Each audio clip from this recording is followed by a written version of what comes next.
ये कहानी केवल मनोरंजन के उद्देश्य से बुक बाउंड नोवेल स्टोरी द्वारा प्रस्तुत की गई है। इसमें वर्णित सभी पात्र, स्थान, घटनाएं और परिस्थितियां पूरी तरह से लेखक की कल्पना पर आधारित हैं। इनका किसी भी वास्तविक व्यक्ति, स्थान, घटना या संस्था से कोई संबंध नहीं है। यदि कोई समानता संयोगवश प्रतीत होती है तो कृपया इसे मात्र एक संयोग ही समझें। महत्वपूर्ण सूचना: इस कहानी में 18 जोड़ सामग्री वयस्क विषय वस्तु शामिल हो सकती है, जो केवल प्रौढ़ दर्शकों 18 वर्ष और उससे ऊपर के लिए उपयुक्त है। कृपया इसे अपनी उम्र और मानसिकता को ध्यान में रखते हुए ही देखें। बुक बाउंड नॉवल स्टोरी पर प्रस्तुत सभी कहानियां पूरी तरह से काल्पनिक या फिक्शन आधारित होती हैं। कृपया इन्हें केवल एक मनोरंजन सामग्री के रूप में लें और वास्तविकता से जोड़ने का प्रयास न करें। धन्यवाद। 101 लूट लॉग मूल रूप से समाप्त हो रहा था। दूसरी ओर एली थोड़ा सुन्न था। मुख्य बात यह थी कि वह इस डायरी के हर शब्द को स्पष्ट रूप से जानता था, लेकिन वह उन्हें एक साथ कैसे रखा जाए यह नहीं जानता था। वह जानता था कि एक रहस्यमय क्षेत्र क्या था, लेकिन महान आपदा क्या थी। नए कैलेंडर के बारे में क्या कोई पुराना कैलेंडर था? ठीक है, कम से कम मुझे पता है कि सेलिन मेटेट्रिन कुछ हद तक क्या खोज रहा था। एली असहाय था, लेकिन कम से कम वह जानता था कि सेलिन मेटेट्रिन का लक्ष्य क्या था। 4 मंडल के साथ एक आकाशीय क्षेत्र। आकाशीय लोग दुनिया के स्वामी के रूप में भी जाने जाते थे। यहाँ तक कि जादूगर की दुनिया में भी वे शक्तिशाली थे। ऐसा एक रहस्यमय तल वास्तव में सेलिन मेटेट्रिन का पीछा करने के लिए पर्याप्त था। फिर उसने लॉग के बाकी हिस्से को पढ़ा। इसमें यह दर्ज किया गया था कि वह इस भूमि पर कैसे आया, जिसमें यह तथ्य भी शामिल था कि उसने एक छात्र को एक उपकरण के रूप में लिया, और यह कहानी कि उसने खंडहरों को खोजने के लिए साम्राज्य का निर्माण कैसे किया, लेकिन अपनी मृत्यु तक उन्हें नहीं ढूंढ पाया। मुझे यकीन है कि वे ब्रान के आसपास के क्षेत्र में हैं। शायद मैं गलत हूँ। यह आसपास के देशों में लगता है, तो कम से कम यह एक शुरुआत है। अंत में सेलिन मेटेट्रिन ने उसे एक क्षेत्र दिया जिसमें ब्रान केंद्र के रूप में था, और इसके चारों ओर 1 दर्जन से ज्यादा देश थे। अगर सेलिन मेटेट्रिन शुरुआत से इसकी पुष्टि करने में सक्षम होता तो उसे यह मिल गया होता। एली ने सिर हिलाया। यह स्पष्ट था कि चूंकि सेलिन मेटेट्रिन अभी भी ब्रान में दफन था, उसे वह चीजें नहीं मिली थीं जिन्हें वह खोज रहा था। लॉग पढ़ने के बाद एली ने अन्य चीज़ों को देखना जारी रखा। कुछ प्रायोगिक डेटा और कुछ ज्ञान के अलावा अंत में एली को सच में कुछ दिलचस्प मिला। सेलिन के अंतिम शब्द: दोस्त, मुझे अफसोस है। अगर तुम ये पत्र देखते हो तो मैं विफल हो गया हूँ। ये सच में दुखद था। मैं 22 साल की उम्र में एक शिष्य बन गया और 40 साल की उम्र में एक आधिकारिक जादूगर बन गया। हालांकि जब मैं आगे बढ़ा तो मुझे एहसास हुआ कि यह निराशा का जीवन था। यह बहुत निराशाजनक था। जैसे जैसे एक जादूगर की शक्ति बढ़ती थी, उनकी जीवन शक्ति तेजी से खपत होती थी। ये जादूगर का अभिशाप है। चूंकि तुम इसे पढ़ रहे हो तो तुम्हें साम्राज्य में मैंने छोड़ी हुई विरासत मिल गई होगी, है ना? हाँ, मैं तुम्हें यह बताना भूल गया कि किताब किसी को नहीं मारेगी। केवल वे लोग जिनके पास जादूगर बनने की प्रतिभा नहीं है, वे शक्ति के प्रभाव से मर जाएंगे। मैंने वह सब कुछ छोड़ दिया है जो मेरे पास था। ये सब मेरे कीमती खजाने हैं, और मुझे उम्मीद है कि तुम उनके साथ अच्छा व्यवहार कर सकते हो। जादूगर बहुत एकजुट हैं। बेचारा बच्चा, मुझे माफ करना। अगर संभव हो तो तुम एक शुद्ध जादूगर के रास्ते पर चल सकते हो। जादूगर अब इस दुनिया के लिए उपयुक्त नहीं हैं। सेलिन मेटेट्रिन। यहाँ तक कि लाइनों के बीच भी सेलिन का शोक महसूस किया जा सकता था। एली ने आह भरी। ऐसा लगा कि इस दुनिया के साथ सच में एक समस्या थी। जैसे जैसे एक जादूगर की ताकत बढ़ती थी, उसका जीवन बल भी तेजी से खपत होता था। सेलिन ने एली को एक जादूगर के रास्ते पर चलने की सलाह इसलिए दी थी क्योंकि एक जादूगर का जीवनकाल लंबा होता था। सच में क्या हुआ? एली ने सिर हिलाया। इस दुनिया ने निश्चित रूप से कुछ अनुभव किया था, और यह एक महान आपदा होने की बहुत संभावना थी। शायद गुप्त आकाशीय क्षेत्र में सुराग होंगे। क्या वह सच में एक जादूगर के रास्ते को छोड़ने वाला था? एली ने आंखें झपकाईं। वह पहले से ही एक लेवल 3 एक्लाइट था, और यह सच में उसके लिए एक जादूगर बनने पर विचार करने का समय था। क्या उसे रक्तरेखा जादूगर या एक जादूगर के रास्ते पर चलना चाहिए? मैं एक जादूगर हूँ, अंत में एली ने शांति से कहा। यह सिर्फ जीवन बल की खपत थी। अगर यह कोई और होता तो वे परवाह कर सकते थे, लेकिन क्या एली परवाह करेगा? वह अमर था, इसलिए उसमें जीवन बल की कमी नहीं थी। इसमें कोई संदेह नहीं था कि जादूगर जादूगरों से ज्यादा मजबूत थे, तो उसने एक कमजोर पेशे को क्यों छोटे ना? उसे खुद की बेहतर सुरक्षा के लिए ज्यादा मजबूत होना होगा। और एक और महत्वपूर्ण बात थी। हालांकि वह एक आलसी व्यक्ति था, वह ज्ञान की खोज में भी बहुत दृढ़ था। बेशक ये केवल एली के विचार थे। उसे बाकी के लिए धीरे धीरे इंतजार करना होगा। एली की चेतना धीरे धीरे क्रिस्टल बॉल से वापस ले ली गई। इस समय अन्ना और योद्धा एक तरफ हडल थे, जैसे कि उन्होंने एली को परेशान करने की हिम्मत नहीं की। ये देखकर कि एली जाग गया था, अन्ना ने एक लंबी सांस ली। वह पास गई और पूछा, शिक्षक, क्या ये वही है जो आप खोज रहे हैं? उद्धरण चिन्ह। हाँ, एली ने सिर हिलाया और फिर जमीन पर कुछ बक्सों को देखा। शिक्षक, मैं किसी को आपको घर भेजने के लिए कहूंगी, अन्ना ने फिर से कहा। ठीक है, उसने कहा। उसने जवाब दिया और फिर अपने पीछे छेद को देखा। इस जगह को अभी के लिए सील कर दो, मैं भविष्य में एक नज़र डालने के लिए जा सकता हूँ। ठीक है। सलीम की डायरी का एली पर एक बड़ा प्रभाव पड़ा। हालांकि वह अभी इसके साथ परेशान नहीं हो सकता था और घर लौट आया। उसके लौटने के तुरंत बाद 3 बक्से वापस भेज दिए गए। 3 बक्सों को देखते हुए एली ने उन्हें नहीं खोला। इसके बजाय उन्हें नीचे रखने के बाद वह सीधे बिस्तर पर चला गया। उसे आराम करने की ज़रूरत थी। अगले दिन एली जाग गया। उसने योद्धा को बुलाया जो पहले से ही उसका दास था, बक्से खोलने के लिए, और 3 बक्सों में आइटम तुरंत उसके सामने प्रदर्शित किए गए। पहले 2 बक्से सभी प्रकार की किताबों से भरे हुए थे, साथ ही सभी प्रकार के नोट्स जो सलीम ने अतीत में लिखे थे, साथ ही प्रयोग लॉग बड़ी ई थे। तीसरे बक्से में एक जादूगर का लबादा, एक जादुई छड़ी और एक अंगूठी थी। जल्द ही एली को 3 वस्तुओं का कार्य भी पता चला। जादूगर का लबादा एक शीर्ष स्तर का शून्य चक्र जादुई उपकरण था। चाहे वह शारीरिक रक्षा हो या जादुई रक्षा, ये शीर्ष स्तर पर था। चार्ज करने के बाद यह एक ढाल जारी कर सकता था जो हर दिन एक प्रथम चक्र मंत्र का विरोध कर सकता था। एली को ये जादूगर का लबादा सच में पसंद आया। उसकी वर्तमान अवस्था में यह एक जीवन रक्षक कलाकृति थी। छड़ी भी एक शून्य चक्र जादुई उपकरण थी जो एली की तुलना में बहुत ज़्यादा मजबूत थी। ये सीधे एक शून्य चक्र मंत्र की 150% शक्ति को उजागर कर सकती थी और यह शिष्यावस्था में जादूगरों के लिए एक छोटा खजाना थी। हालांकि सलीम बहुत उदार नहीं लगता है। एली ने पाउट किया। वह पहले से ही एक प्रथम चक्र जादूगर था, लेकिन ये सभी शून्य चक्र आइटम थे। अंतिम आइटम वास्तव में एक चक्र आइटम था जिसे थंडर पाइथन रिंग कहा जाता था। अंगूठी पहनने वाले को अपने दुश्मनों पर हमला करने के लिए 2 बिजली के अजगरों को नियंत्रित करने की अनुमति देती थी। 2 अजगर मजबूत बनने के लिए संयुक्त होते हैं। एकमात्र अफसोस ये था कि इसका उपयोग केवल एक प्रथम चक्र जादूगर द्वारा किया जा सकता था।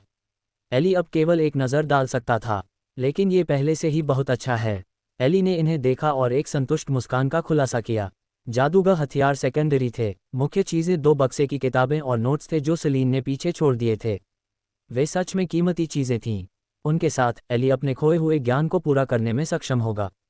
उनमें कुछ प्रथम चक्र मंत्र मॉडल भी थे। जब तक उसके पास पर्याप्त मानसिक शक्ति थी, तब तक वह ब्रेक थ्रू करने और एक वास्तविक जादूगर बनने में सक्षम होगा। इसके बाद वह क्या करेगा, ये बाद की बात होगी। वहाँ आकाशीय खंडहर भी था। वह भी एक और मामला था, इसलिए कोई जल्दी नहीं थी। 102 अगली योजना। एली ने फिलहाल खंडहरों के मामले को अलग रखने का फैसला किया। आखिरकार दायरा थोड़ा बहुत बड़ा था और अगर वह खुद इसकी तलाश करता तो इसमें थोड़ा और समय लग सकता था। बेशक वह खुद इसकी तलाश करने का इरादा नहीं रखता था। आखिरकार यहाँ तक कि सेवेरो मेसा, जिसने 20 से ज़्यादा साल अकेले बिताए थे, उसने केवल 4 देशों की तलाश की थी और कुछ नहीं मिला था। हालांकि इस बार ये दर्जनों देशों के साथ एक और भी बड़ा क्षेत्र था। बेशक एली के पास समय था, लेकिन वह इतना खाली नहीं था। चूंकि उसने अन्ना के माध्यम से साम्राज्य पर नियंत्रण प्राप्त कर लिया था, तो उसे खुद इसकी तलाश क्यों करनी थी? दरअसल यह एक विचार भी था जो सेलिन मेटेट्रिन ने उसे दिया था।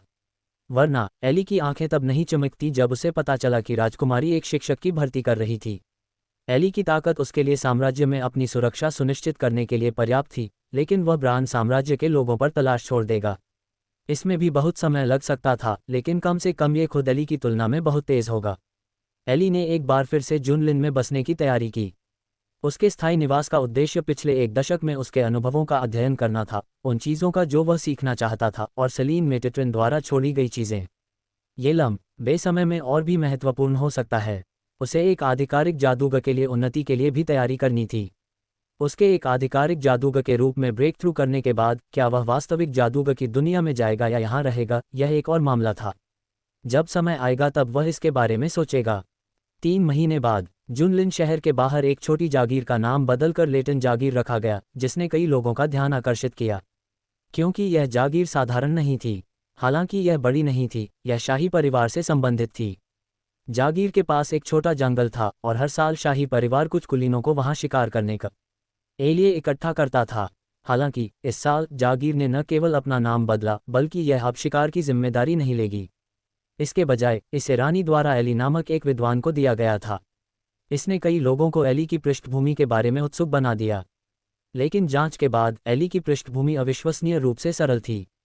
एकमात्र चीज़ जिसने उन्हें संदिग्ध बना दिया वह ये थी कि वह रानी अन्ना के शिक्षक रहे होंगे, जिसने कई कुलीनों को रानी की भावनात्मक लगाव पर साई लेने के लिए मजबूर किया। जांच के बाद यह आसपास के क्षेत्र में तत्वों का सबसे ज्यादा संकेंद्रण वाला स्थान होना चाहिए। लेटन जागीर में एली ने अपने सामने बड़ी जागीर को देखा और मुस्कुराया। इस बार उसे न केवल कुछ जादुई जानवरों और पौधों को विकसित करने की ज़रूरत थी, बल्कि उसे रक्तरेखा प्रयोग भी करने की ज़रूरत थी। उस मामले में वह स्वाभाविक रूप से मूल घर को छोड़ सकता था। इसके अलावा घाटी थोड़ी दूर थी, इसलिए वह घाटी के नज़दीक एक स्थान पर जाना चाहता था। कुछ निरीक्षण के बाद ये जगह तत्वों का सबसे ज्यादा संकेंद्रण वाला स्थान होना चाहिए, इसलिए उसने अन्ना से उसे यह जागीर देने के लिए कहा। उसकी योजना का पहला आधा हिस्सा रक्तरेखा प्रयोगों की सुविधा के लिए कुछ जादुई जानवरों को पालना था। दूसरा आधा जादुई पौधों को लगाना और अपनी प्रयोगशाला बनाना था जहां वह अपनी योजनाओं को पूरा करेगा। यहाँ कर्मचारियों के लिए वह प्रयोगों के लिए आत्मा छाप के साथ दासों का उपयोग करने के लिए तैयार था, जिसमें सच में जादू शामिल था। इस तरह वह ये सुनिश्चित कर सकता था कि उसकी बातें लीक न हों। जुनलिन में उसका लौटना एली के लिए एक सीधा बदलाव था। उसकी ताकत में वृद्धि ने उसे निडर बना दिया था। इसके अलावा उसका ब्रांड साम्राज्य की रानी पर नियंत्रण था। अगर वह अभी भी अतीत में उसके जैसा जीवन जी रहा था तो यह एक मजाक होगा। अब जब वह अच्छी तरह से विकसित हो गया था तो यह स्वाभाविक रूप से उसके श्रम के फल को काटने का समय था। जहां तक खंडहरों का सवाल है, अन्ना ने उनकी तलाश करने के लिए कई लोगों को व्यवस्थित किया था। जहां तक उन्हें कब ढूंढा जाएगा यह एक और मामला था। 12 साल तक यात्रा करने के बाद ये फिर से बसने का समय है। एली ने अपने होठों को सिकोड़ा और घर लौट आया। 1 महीने बाद जागीर के पीछे एक ठंडी हवा चली और एली पेड़ के पीछे से बाहर निकला। उसकी नज़र उसके सामने जादुई जड़ी बूटी के खेत की ओर थी। उसके सामने 5 से 6 म्यू क्षेत्र में एली ने पहले ही सभी प्रकार के जादुई पौधे लगाए थे। उनमें से कुछ राज्य द्वारा पाए जा सकते थे, जबकि अन्य केवल उसकी लंबी यात्रा के दौरान पाए जा सकते थे। ये ऐसी चीज़ें थीं जो एली के लिए अध्ययन और बढ़ने के लिए सुविधाजनक थीं, और उनमें से सबसे महत्वपूर्ण जादुई पौधे के एता के सबसे दक्षिणी हिस्से में एक छोटा क्षेत्र था। वहाँ रक्त बांस के फूल लगाए गए थे, जो कीमती पौधे थे जो एली को अपनी यात्रा के दौरान मिले थे। ये सच में एक अजीब पौधा है। एली क्षेत्र में चला गया। कुछ वर्ग मीटर के एक क्षेत्र में 3 अजीब पौधे थे। उन्हें बांस के सेक्शंस की तरह व्यवस्थित किया गया था, लेकिन वे बांस से बहुत छोटे थे। वे सभी रक्त लाल रंग के थे। क्या और भी अजीब था कि बांस के शीर्ष पर 7 या 8 पारदर्शी स्पर्शकों के साथ एक सफ़ेद फूल था जो उनके सर में लहरा रहा था। ये रक्त बांस का फूल था, सबसे बड़ा इनाम जो एली को अपनी यात्रा के दौरान मिला था। इस पौधे को कम मत आंको। एली ने इसे कुछ ही सेकंड में एक भैंस की सारी जीवन शक्ति को खत्म करते देखा था। यह एक रक्त चूसने वाला डेमन था। क्या ज़्यादा दिलचस्प था कि रक्त को अवशोषित करने के बाद उनकी ऊर्जा का स्तर भी थोड़ा बढ़ जाएगा और आध्यात्मिक शक्ति के हल्के उतार चढ़ाव थे। एली ने इसमें जो क्षमता थी वह देखी। इस समय तीनों पौधे भूखे लग रहे थे। उनके स्पर्शक लहरा रहे थे और फूल एक आकर्षक गंध का उत्सर्जन कर रहे थे जो पास के प्राणियों को आकर्षित कर रहे थे। एली ने इसे अनदेखा कर दिया और बस सुगंध को फैलते हुए देखा। जल्द ही एक चूहा दूरी में जंगल से बाहर भागा और रक्त बांस के फूल के पास आया। एक पल में कुछ स्पर्शक बाहर निकल गए और चूहे के माध्यम से छेद कर दिया। चूहे को मरने से पहले प्रतिक्रिया करने का समय भी नहीं मिला। जो स्पर्शक चूहे के शरीर में प्रवेश किया था वह निष्क्रिय नहीं रहा। ये तुरंत लाल हो गया और चमकदार लाल रक्त स्पर्शक के साथ पंखुड़ियों तक बह गया। पंखुड़ियां भी लाल हो गईं। ये लगभग समय है। एली ने एक नज़र डाली और तुरंत फूल को तोड़ लिया। इस समय पंखुड़ियों में केंद्रित आध्यात्मिक ऊर्जा थी जो वही थी जिसकी एली को ज़रूरत थी। हाथ में फूल के साथ एली जल्दी से प्रयोगशाला में लौट आया और प्रयोगों का एक नया दौर शुरू किया। प्रयोग में समय हमेशा उड़ जाता था। 3 साल बाद प्रयोगशाला में एली ने सावधानी से एक खेती की गई मानव ऊतक कोशिका के एक टुकड़े पर रक्तलाल औषधि की एक बूंद टिपकाए। ये केवल एक पल तक चला। मानव शरीर में कोशिकाएं सिकुड़ने लगीं और बड़ी मात्रा में जीवन शक्ति खो गईं। उसी समय वे फटने लगीं। हालांकि जैसे ही कोशिकाएं फट गईं, आध्यात्मिक शक्ति के निशान भी दिखाई दिए। मैं विफल हो गया। एली ने माथे पर शिकन डाला। वह पहले ही भूल चुका था कि उसके प्रयोग कितनी बार विफल हुए था। हालांकि वह इस बार सफलता के बहुत करीब था। आखिरकार ये केवल कोशिका फटने की एक छोटी सी समस्या थी। उसे विश्वास था कि जब तक इसे हल किया जाता है तब तक नई औषधि एक समस्या नहीं होनी चाहिए। इसके अलावा एली को जो क्यूरियस था वह पौधे के पीछे जैविक सिद्धांत था। ये भी उसका शोध विषय था, लेकिन यह अभी शुरू हो रहा था। हाँ, ये लगभग हो गया है। ये पौधा सच में खोदने लायक है। और जादुई जानवरों का रक्त। शायद मुझे एक नया प्रयोग करना चाहिए। औषधि को नीचे रखते हुए एली ने अपने शरीर को फैलाया। औषधियाँ उसके कई प्रयोगों में से केवल एक थीं और अन्य प्रयोगों में प्रगति थी। हम इसे धीरे धीरे लेंगे। अपने शरीर को फैलाने के बाद एली ने अपना प्रयोग जारी रखा। सलीन मेटेट्रन द्वारा छोड़ी गई सामग्री उसके ज्ञान और कौशल में तेजी से सुधार करेगी। वह एक भी सेकंड बर्बाद नहीं कर सकता था, न ही वह अन्य चीज़ों की परवाह करने के मूड में था। बाहरी दुनिया के उतार चढ़ाव की परवाह किए बिना वह बस अपनी प्रयोगशाला में रहा। वह अन्ना को बाहर सब कुछ से निपटने देगा। 104 मानसिकता में बदलाव। हालांकि इस बार कुछ भी नहीं हुआ। कुछ और मानव प्रयोगों के बाद और यह पुष्टि करने के बाद की दवा प्रभावी थी। अगले दिन प्रयोगशाला में एली ने सबसे पहले अपनी मानसिक शक्ति को 23.0 पर दर्ज किया। जुनलिन में लौटने के बाद से ये केवल एक बिंदु की वृद्धि थी। मुख्य बात यह थी कि एली अपनी खुद की योग्यताओं के साथ समस्या के बारे में तेजी से अवेयर था। उसकी प्रतिभा वास्तव में बहुत साधारण थी और उसे एक इनएक्सप्लिकेबल फीलिंग था कि उसके आसपास के तत्वों का संकेंद्रण भी साधारण लगता था। बेशक इसका कुछ लेना देना इस बात से हो सकता है कि एली ने अपना सारा समय ध्यान पर नहीं बिताया। आखिरकार कोई भी अप्रेंटिस अपने ज़्यादातर समय प्रयोगों और सीखने पर नहीं लगाएगा। उनमें से ज़्यादातर केवल थोड़ी संख्या में प्रयोग करेंगे और अपनी ऊर्जा को ध्यान पर केंद्रित करेंगे। दूसरी ओर एली इसका ठीक विपरीत था। उसे केवल जादूगरों के बीच एक विचित्र प्राणी कहा जा सकता था। हालांकि यह अभी भी ठीक था। मुख्य बात यह थी कि उसके पास बहुत समय था, इसलिए उसे कोई जल्दी नहीं थी। कुछ साधारण तैयारियों के बाद एली ने कोरियम 2 को बाहर निकाला, जिसे उसने तैयार किया था, जिसे रक्त बांस के फूल की औषधि भी कहा जा सकता था। औषधि की बोतल में कंपन करने वाली चमकीले लाल रंग की औषधि को देखते हुए रक्त के निशान स्पर्शकों में बदल गए, मानो कुछ पकड़ने की कोशिश कर रहे हों। एली ने औषधि खोली और सीधे इस अजीब औषधि का सेवन किया। जैसे ही औषधि उसके शरीर में प्रवेश कर गई, एली का पूरा शरीर कांप गया। रक्त रंगीन औषधि एक स्पर्शक की तरह थी जो एली की कोशिकाओं के बाहर को पकड़ रही थी। एली अपने जीवन बल को सीधे बहते हुए महसूस कर सकता था, लेकिन उसी समय मानसिक शक्ति के निशान धीरे धीरे दिखाई दिए और उसके मस्तिष्क में इकट्ठा हो गए। एली महसूस कर सकता था कि उसकी आध्यात्मिक शक्ति वास्तव में सुधार कर रही थी। हालांकि इस औषधि का प्रभाव थोड़ा अजीब था, प्रभाव अभी भी अच्छा था। हालांकि वह अकेला था जो इसका उपयोग कर सकता था। अगर दूसरे इसका उपयोग करते तो वे शायद अपनी मानसिक शक्ति में सुधार करने के बजाय अपनी जीवन शक्ति का आधे से ज्यादा खो देते। यह इसके लायक नहीं था, खासकर इस दुनिया में जहां पर्याप्त जीवन शक्ति नहीं लगती थी। अंत में रक्तलाल स्पर्शक धीरे धीरे गायब हो गया और औषधि का उपयोग हो गया। इसके समाप्त होने के बाद एली की आध्यात्मिक शक्ति 23.5 थी। एक बार में 0.5 की वृद्धि के साथ ऐसा लगा कि औषधि काफी शक्तिशाली थी। बेशक यह एक साधारण जादूगर के लिए 20 साल के जीवन को खोने की लागत को ध्यान में नहीं रखता था। कीमत और इनाम बिल्कुल आनुपातिक नहीं थे। सौभाग्य से जो एली कर रहा था वह बिना पूंजी के एक व्यवसाय था। ये सच में ईवल है। अब भी एली को रक्त बांस का फूल अजीब लगा। ये पौधा बहुत हास्यास्पद था। सिर हिलाते हुए एली ने अपनी नवसुधारित मानसिक शक्ति को पचा लिया और थोड़ा खुश महसूस किया। ऐसा लगा कि इस बार कुछ भी बुरा नहीं हुआ था। आधे महीने बाद जैसे ही एली ने औषधि के प्रभावों को पचा लिया था और अगली बोतल बनाने वाला था, एक नौकर आया और उसके लिए बुरी खबर लाया। काउंटेस गिनमोरी की हालत अचानक खराब हो गई थी। वह जल्द ही मरने वाली थी। उसके हाथ में रिएजेंट की बोतल जमीन पर गिर गई और एली ने अपनी आंखें बंद कर लीं। एक लंबी चुप्पी के बाद उसने कहा, मुझे उसके पास ले चलो। डैम इट, ये बिल्कुल वैसा ही था जैसा उसने भविष्यवाणी की थी। एक निश्चित समय अवधि में वह बड़ी संख्या में लोगों को मरते हुए देख सकता है, और यह इसी समय के आसपास लगता था। इस समय एली पहले से ही 75 साल का था और उसकी दोस्त पहले से ही मौत के बिंदु पर थी। गिनमोरी परिवार के क्षेत्र की ओर जा रही गाड़ी में बैठे एली ने अपनी आंखें बंद कर लीं और एक लंबी आह भरी। उसकी भावनाएं जटिल और मेलिंकली थीं। एलेक्स की दोस्ती, हरम का भाईचारा और हिला की आपसी प्रशंसा के विपरीत रियास निस्संदेह बहुत खास थी। हालांकि वे दोनों एक बार चांद के नीचे अकेले थे, वे एक साथ नहीं थे। लेकिन यहाँ तक कि एली को भी यह स्वीकार करना पड़ा कि रियास के लिए उसके लिए भावनाएं थीं। भूल जाओ, उसने कहा। एक आह के साथ एली ने इसके बारे में नहीं सोचने का फैसला किया और मिलने पर इसके बारे में बात करने का फैसला किया। गाड़ी ने उसे तेजी से उसके गंतव्य तक पहुंचाया। एली तेजी से अंदर चला गया और दरवाजे पर गार्ड्स ने उसे नहीं रोका। गार्ड्स सभी जानते थे कि एली एकमात्र आउटसाइडर था जिसे काउंटेस ने परिवार के निवास में अपनी मर्जी से प्रवेश करने और छोड़ने की अनुमति दी थी।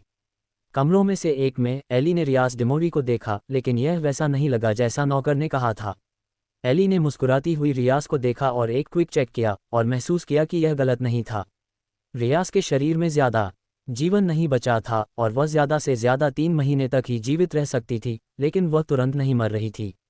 तुम बीमार हो? एली ने पूछा। बेशक नहीं, वरना मैं तुम्हें प्रयोगशाला से कैसे निकाल पाती। लेकिन मैं सच में अच्छी सेहत में नहीं हूँ, इसलिए मैं तुमसे मिलना चाहती थी। रियाज एली से कुछ साल छोटी थी, लेकिन पोषंस के कारण उसकी उपस्थिति ज़्यादा नहीं बदली, जो 20 या 30 साल की लग रही थी। मेरे पास ज़्यादा समय नहीं बचा है। क्या तुम मेरे साथ मेरे बाकी जीवन के लिए रह सकते हो? रियाज ने एली को देखते हुए पूछा। ठीक है। इस बार एली ने मना नहीं किया। अगले 3 महीने एली के लिए दिलचस्प होंगे। उसने इतने लंबे समय तक कभी आराम नहीं किया था। हर दिन कोई प्रयोग या रक्तरेखा खेती नहीं थी। वह केवल जादुई किताबें पढ़ता था और रियाज के साथ रहता था। उनकी बातचीत भी बहुत सामान्य थी, पिछले यादों और खुशहाल चीज़ों के बारे में बात कर रहे थे। रियाज हमेशा जोर से हंसती थी।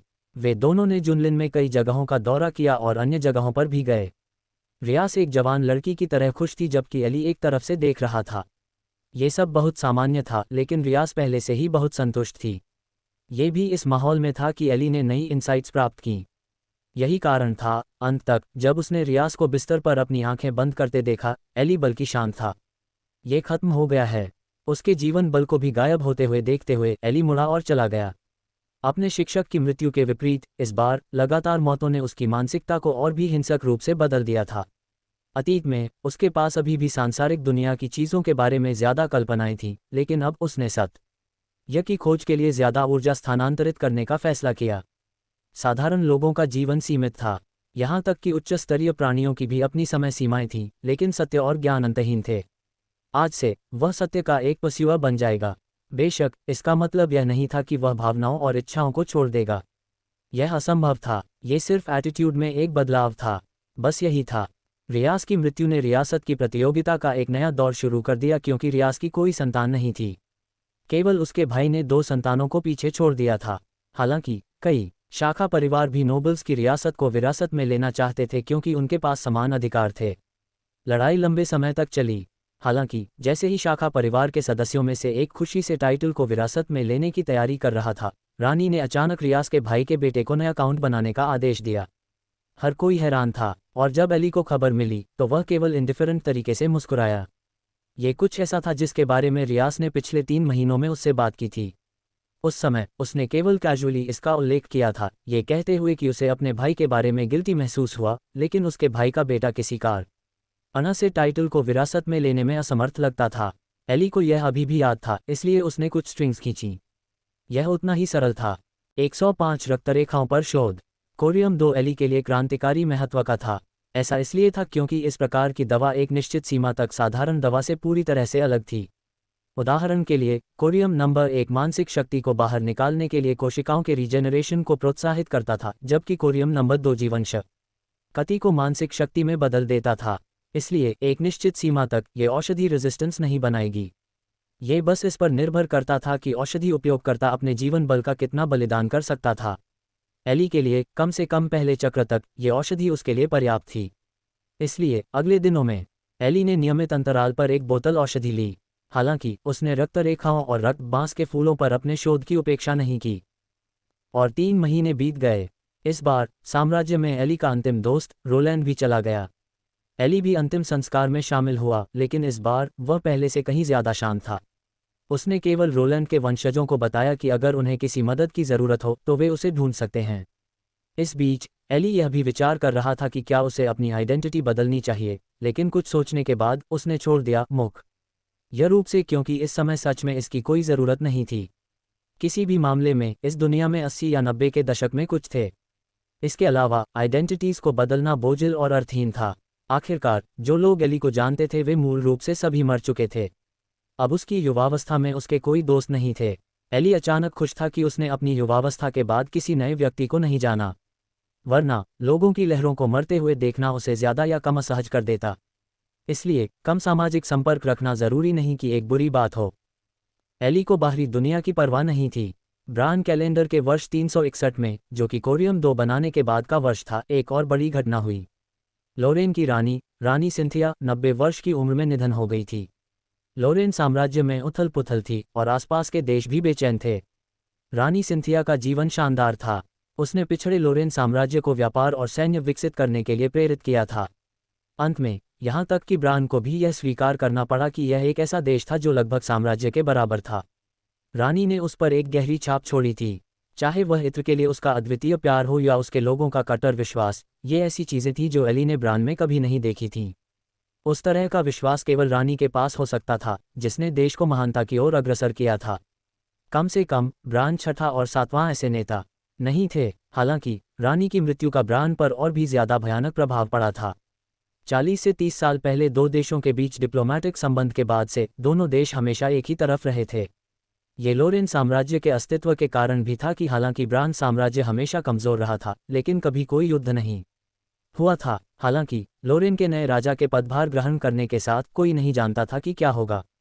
अगर कुछ भी गलत होता तो ब्रान के लिए मुश्किल होगा। हालांकि अन्ना की क्षमता कमजोर नहीं थी और उसने देश को अच्छी तरह से प्रबंधित किया। उसे अभी भी समय की जरूरत थी। ये केवल कुछ साल ही हुए थे। वह ब्रान सा तवे द्वारा लाए गए पतन से इतनी जल्दी कैसे ठीक हो सकती थी? यह असंभव था। जहां तक ब्रान सातवें का सवाल है, वह इस पूरे समय एक जागीर में छिपा रहा था। शायद उसे भी एहसास हो गया था कि वह कितना भयानक राजा था। हर कोई बुरी खबर का इंतजार कर रहा था। दूसरी ओर जब एली ने इसके बारे में सुना तो उसने एक पल के लिए इसके बारे में सोचा और अपना प्रयोग जारी रखा। अगर कुछ गंभीर होता तो अन्ना उसे बताएगी। 3 महीने बाद एली के रक्तरेखा प्रयोग में नई प्रगति हुई। प्रयोगशाला में एली ने अपने सामने आदमी को देखा। उसके पास अभी भी एक इंसान की उपस्थिति थी, लेकिन उसके नाखून तेज हड्डी के पंजे थे और उसकी आंखें थोड़ी लाल लगती थीं। उसके शरीर का आकार भी पहले की तुलना में 1/3 बढ़ गया था। इस समय यह आदमी, जिसने वायु भेड़िया के रक्त को एकीकृत किया था, एक स्टैंड से बंधा हुआ था।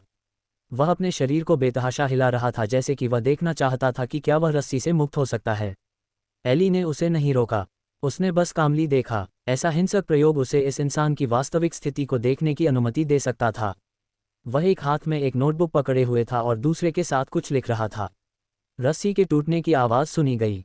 आदमी की आंखें और भी लाल हो गईं और वह एक धड़ाम के साथ क्रॉस से जमीन पर गिर गया। आदमी अचानक भागने से हैरान लग रहा था। उसने अपने हाथों पर तेज पंजे और उसके विपरीत बौने जैसे एली को देखा। उसने घृणित रूप से दांत पीसते हुए लार टपकाए। नर्क में जाओ। आदमी एली की ओर पागलपन से भागा। वह इस व्यक्ति को मारना चाहता था जिसने उसे इस तरह के एक भयानक प्राणी में बदल दिया था। बुरा नहीं है, उसके पास अभी भी एक सामान्य इंसान का सिर्फ टेम्पलेट है। रक्त के साथ विलय होने के बाद उसकी ताकत एक मध्यवर्ती योद्धा के स्तर पर पहुंच गई है और उसकी गति लगभग एक उन्नत योद्धा के समान है। जिस बात की आदमी को उम्मीद नहीं थी वह ये थी कि एली अभी भी शांत था, क्योंकि उसने शांति से डेटा दर्ज कर छोटी ईया था, जिसने आदमी को और भी ज्यादा इन्फ्यूरिएटेड बना दिया था। नर्क में जाओ। अचानक हवा की एक दीवार दिखाई दी। तेज पंजे हवा की दीवार को छू गए और आदमी ने अपने तेज पंजों को एक पल में फाड़ा हुआ देखा। उसने एक दर्दनाक हाल दिया और डर के साथ एली को देखा। मुझे अपनी सीमा देखने दो। एली ने आदमी को देखा और उसे एक दयालु मुस्कान दी। डर की आवाज़ प्रयोगशाला में गूंजती रही। आधे घंटे बाद दरवाज़ा खुला। एली ने प्रयोगशाला में मांस और रक्त के अवशेषों को साफ किया और लौट आया। एक साधारण व्यक्ति रक्त एकीकरण के साथ मजबूत बन सकता है, हालांकि कई फ्लॉज लगते हैं। मुझे ज़्यादा प्रायोगिक शरीरों और वास्तविक परीक्षणों की ज़रूरत है। एली ने अपनी नोटबुक में धीरे धीरे लिखा। जैसे जैसे रक्तरेखाओं पर उसका शोध ज़्यादा इन-डेप्थ होता गया, वह भी समझ गया कि यह एक बहुत अच्छा रास्ता था। एली को लगा कि वह शायद भविष्य में अपनी ताकत बढ़ाने के लिए अपने शरीर में एक रक्तरेखा को एकीकृत करेगा। मुझे ज़्यादा प्रयोग करने की ज़रूरत है, लेकिन मैं लक्ष्य कहाँ पा सकता हूँ? एली ने माथे पर शिकन डाली। अचानक डांग डांग डांग घंटी लगातार 3 बार बजी और एली ने ऊपर देखा। अगर उसे सही से याद था तो 3 चाइम युद्ध की शुरुआत होनी चाहिए। युद्ध। एली की आंखें चमक उठीं। क्या बैटलफील्ड से बेहतर परीक्षण करने की कोई जगह थी? ब्रान कैलेंडर का वर्ष 361। लोरेन साम्राज्य के नए राजा ने घोषणा की कि वह ब्रान के साथ सभी संपर्क तोड़ देगा। ठीक हुए ब्रान साम्राज्य को तुरंत कई अन्य साम्राज्यों के सामने उजागर कर दिया गया। भारी लाभ के लिए युद्ध शुरू हो गया। यह एली की स्मृति में पिछली बार से अलग था। पहले युद्ध के दौरान एली ने अनुभव किया, देश अभी भी ब्रान छठे के नेतृत्व में था। देश शक्तिशाली था और उसके पास एक मजबूत मिलिट्री थी। लेकिन अब ब्रान सातवें के शासन के बाद ये कहा जा सकता है कि ब्रान इतिहास में अपनी सबसे कमज़ोर स्थिति में था। इस बार ये पड़ोसी विस साम्राज्य था जिसने युद्ध शुरू किया था। युद्ध अचानक शुरू हुआ और बहुत जल्दी समाप्त हो गया। जब तक जुनलिन को खबर मिली ब्रान हार गया था और जिन कुलीनों ने युद्ध में भाग लिया था उन्हें पकड़ लिया गया था। रानी अन्ना के सत्ता में आने के बाद पहला युद्ध एक जल्दबाजी और कठिन तरीके से समाप्त हुआ, लेकिन हर कोई जानता था कि एक और भी ज्यादा इंटेंस युद्ध होगा। इस संबंध में कोई भी यह कहने की हिम्मत नहीं करता था कि वे युद्ध जीतने में आत्मविश्वास से भरे हुए थे, यहाँ तक कि रानी अन्ना भी नहीं। और इस समय यह एली के लिए ये चुनने का समय था कि क्या करना है, चाहे वह खंडहरों की तलाश के उद्देश्य से हो या रक्तरेखा के साथ प्रयोग करने के लिए, उसे कुछ करना होगा। ब्रान, उसे साम्राज्य को जीवित रहने की जरूरत थी क्योंकि वह इसे अपनी निजी संपत्ति के रूप में देखने लगा था। 106 रक्तरेखा योद्धा।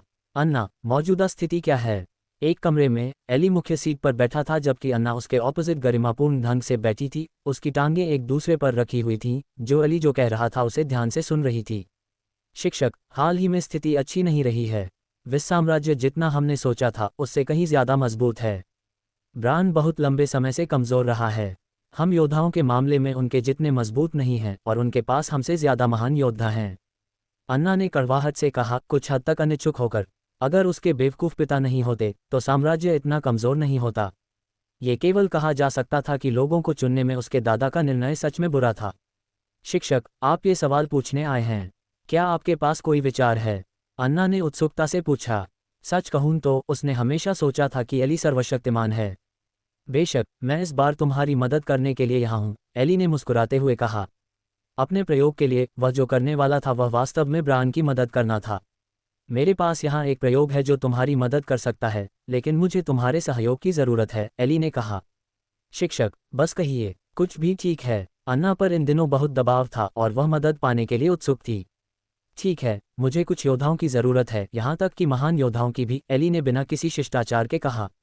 जरूर, अन्ना ने बिना किसी हिचकिचाहट के कहा। इसके बाद एली ने एक साधारण स्पष्टीकरण दिया। अन्ना ने सिर हिलाया और बाहर बुलाना शुरू कर दिया। जल्द ही एक योद्धा को बुलाया गया। आंद्रे, तुम एक उन्नत योद्धा हो और उन लोगों में से एक हो जिन पर मैं सबसे ज्यादा भरोसा करती हूँ। मेरे पास यहाँ एक प्रयोग है जो साम्राज्य की मदद कर सकता है। क्या तुम भाग लेने के लिए तैयार हो? इस समय अन्ना पहले से ही मुख्य सीट पर बैठी थी और वे खड़े थे। आखिरकार अन्ना सतह पर साम्राज्य की शासक थी। रानी के लिए सब कुछ, साम्राज्य के लिए सब कुछ। योद्धा एक घुटने पर नीचे बैठ गया और अपनी वफादारी की पेशकश की। तो मैं इसे आप पर छोड़ दूंगा, शिक्षक। अन्ना ने अपना सिर घुमाया और एली से कहा। एली मुस्कुराया। बाकी मुझ पर छोड़ दो। ब्रान कैलेंडर का वर्ष 361 दिसंबर। ब्रान की हार के बाद विस साम्राज्य ने फिर से अपनी चाल चली। उन्होंने तेजी से बड़ी संख्या में सैनिकों को भेजा, बड़ी संख्या में योद्धाओं का नेतृत्व किया और ब्रान साम्राज्य की ओर बढ़े। उनका इरादा स्पष्ट था, वे ब्रान से एक टुकड़ा फाड़ना चाहते थे। युद्ध तुरंत शुरू हो गया। जब ये खबर जुनलिन पहुंची तो नोबल्स भी टेरिफाइड थे। हर कोई बेचैनी से भरा हुआ था। उसी समय महल में एक युद्ध कला क्षेत्र में आंद्रे जोर से हांफा और अपने शरीर को नीचे देखा। वह अब 2 मीटर लंबा था और उसकी आंखें अजीब वर्टिकल प्यूपल्स में बदल गई थीं। उसके शरीर पर मसल्स उभरे हुए थे और वह महसूस कर सकता था कि उसकी धारणा और ताकत पहले की तुलना में कहीं ज्यादा थी। आपकी महारानी। उसने एक गहरी सांस ली और रानी को देखा जो ज्यादा दूर नहीं थी, लेकिन जब उसने उसके बगल में एली को देखा तो उसके चेहरे पर डर का भाव था। उसे नहीं पता था कि उसके शरीर के साथ क्या हुआ था। वह ऐसा कैसे हो गया? उसे एली ने दवा दी थी और जब वह उठा तो वह ऐसा था। पहले वह टेरिफाइड था, लेकिन जब उसने रानी के आदेश के बारे में सोचा तो वह धीरे धीरे शांत हो गया।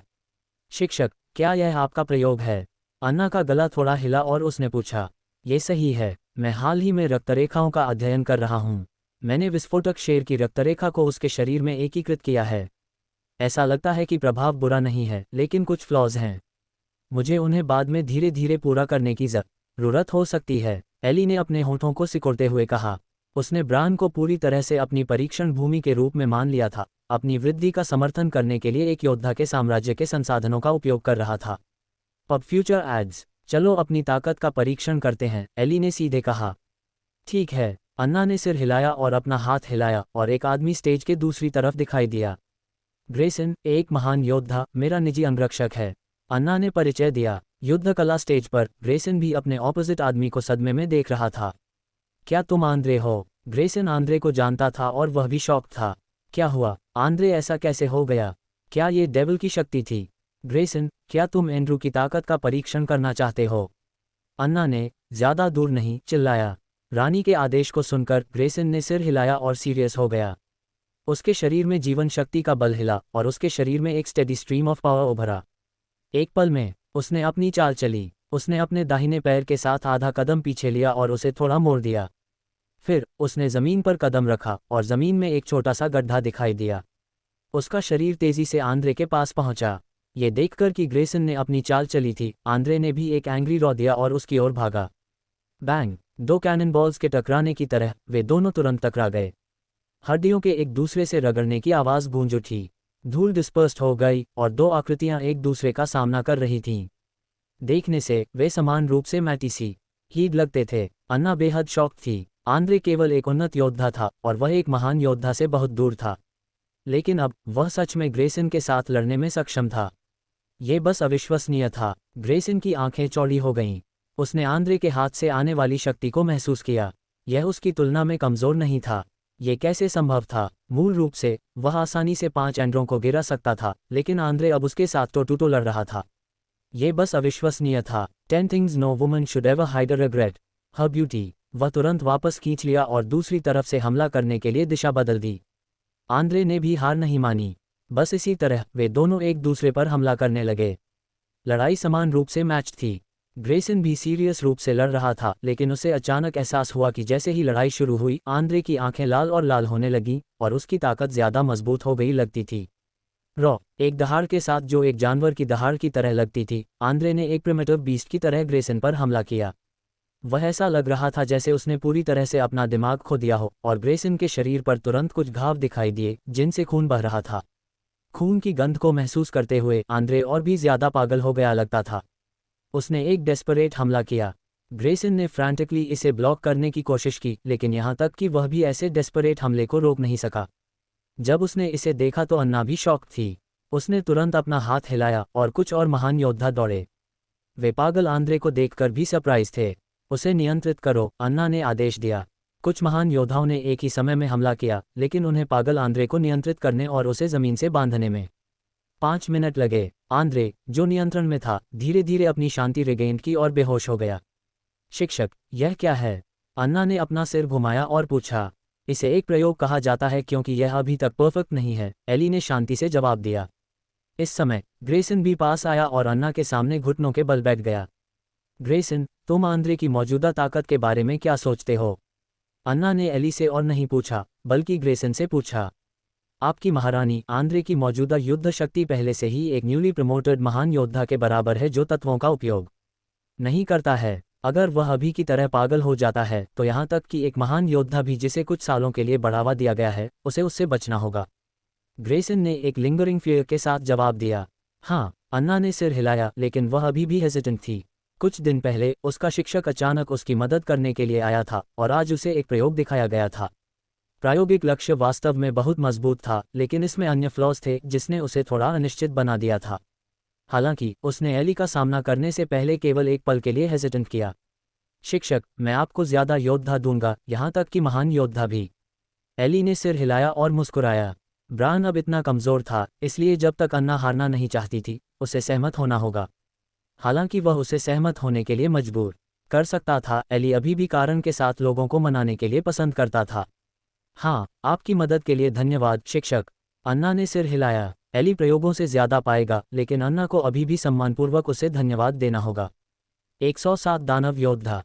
अगले आधे महीने में ज्यादा योद्धाओं को एली की प्रयोगशाला में भेजा गया। एली भी उच्च गुणवत्ता वाले प्रयोगों के बैच को देखकर बहुत खुश था। वह अपने विभिन्न विचारों के साथ प्रयोग करता रहा, युद्ध में उनमें से कुछ का परीक्षण करने के लिए उत्सुक था। इन योद्धाओं ने रक्तरेखा प्राप्त करने के बाद उनकी युद्ध शक्ति बहुत बढ़ गई। यहाँ तक कि साधारण निम्न रैंक वाले योद्धा भी उन्नत योद्धाओं के बराबर थे और उन्नत योद्धा यहाँ तक कि महान योद्धाओं के साथ भी प्रतिस्पर्धा कर सकते थे। एकमात्र अफसोस ये था कि अभी तक कोई महान योद्धा भाग नहीं ले रहे थे, मुख्य रूप से क्योंकि एली ने सोचा था कि उसकी तकनीक बहुत रफ थी और वह कुछ समय बाद ही उन्हें फ्यूजन करेगा जब वह इससे ज्यादा familiar हो जाएगा। इन योद्धाओं को जिन्होंने अपनी रक्त रेखाओं के साथ फ्यूजन किया था, उन्हें भी अपनी पहली लड़ाई के लिए फ्रंट लाइन्स में भेजा गया था। आधा महीना पलक झपकते ही बीत गया। सेमी मैदान, ये ब्रान साम्राज्य और विस साम्राज्य के बीच की सीमा थी।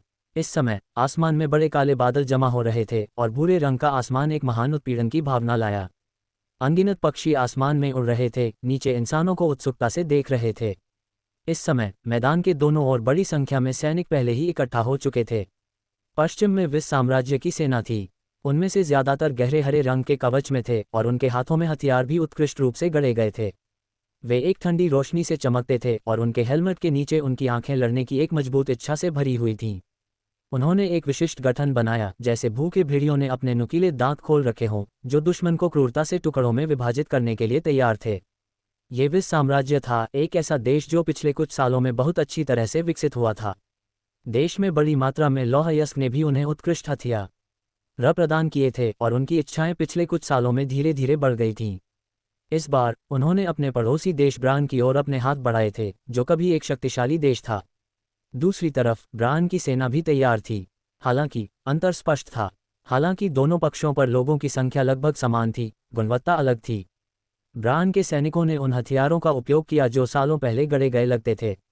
हाल के वर्षों में ब्रान के पतन ने घरेलू अर्थव्यवस्था को और खराब कर दिया था। इससे हाल के वर्षों में सेना के लिए धन की कमी हो गई थी। सेना में योद्धाओं की संख्या विस साम्राज्य की तुलना में बहुत कम थी। यह अच्छी खबर नहीं थी।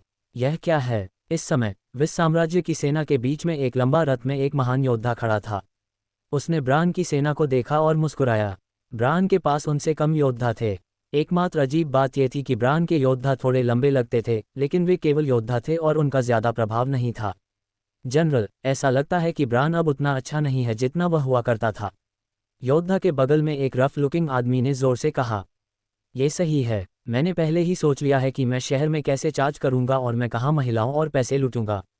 हा, योद्धाओं ने अनस्क्रूप्यूलसली हंसा और आराम के भाव प्रकट किए। जनरल ने उन्हें सबक नहीं सिखाया। इसके बजाय वह उनके साथ हंसा। जब वह जवान था तो ब्रान वेस से बहुत ज्यादा मजबूत था। लेकिन अब समय बदल गया था।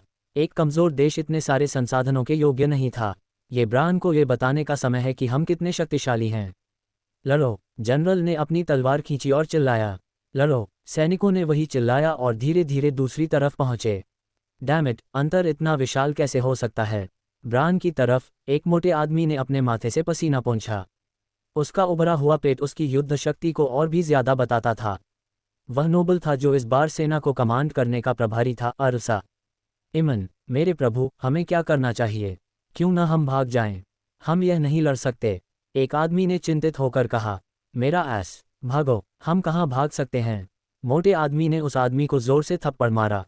हालांकि वह डरा हुआ था, उसने कभी भागने के बारे में नहीं सोचा था। चिंता मत करो, क्या महारानी ने लोगों को नहीं भेजा? फैटी ने कुछ सोचा, जैसे उसने ज्यादा दूर एक कोने में देखा। दूसरी तरफ लगभग 30 लोगों की एक सेना थी। वे सभी उन्नत योद्धा थे, विशेष रूप से बनाए गए लंबे कवच और चौड़े हेलमेट पहने हुए थे जो उनके चेहरों को ढांकते थे। उनके चेहरों को देखना लगभग असंभव था। यह एक बहुत ही अजीब सेना थी। भूल जाओ, मुझे अब परवाह नहीं है, चलो लड़ते हैं। दूसरी तरफ विस साम्राज्य भी धीरे धीरे पास आ रहा था। वह जानता था कि वह अब और देरी नहीं कर सकता था। ज्यादा दूर ब्लैक ड्रैगन झंडा लहराना शुरू हो गया और सेना भी ऑपोजिट तरफ की ओर चल पड़ी। लड़ो! युद्ध तुरंत शुरू हो गया।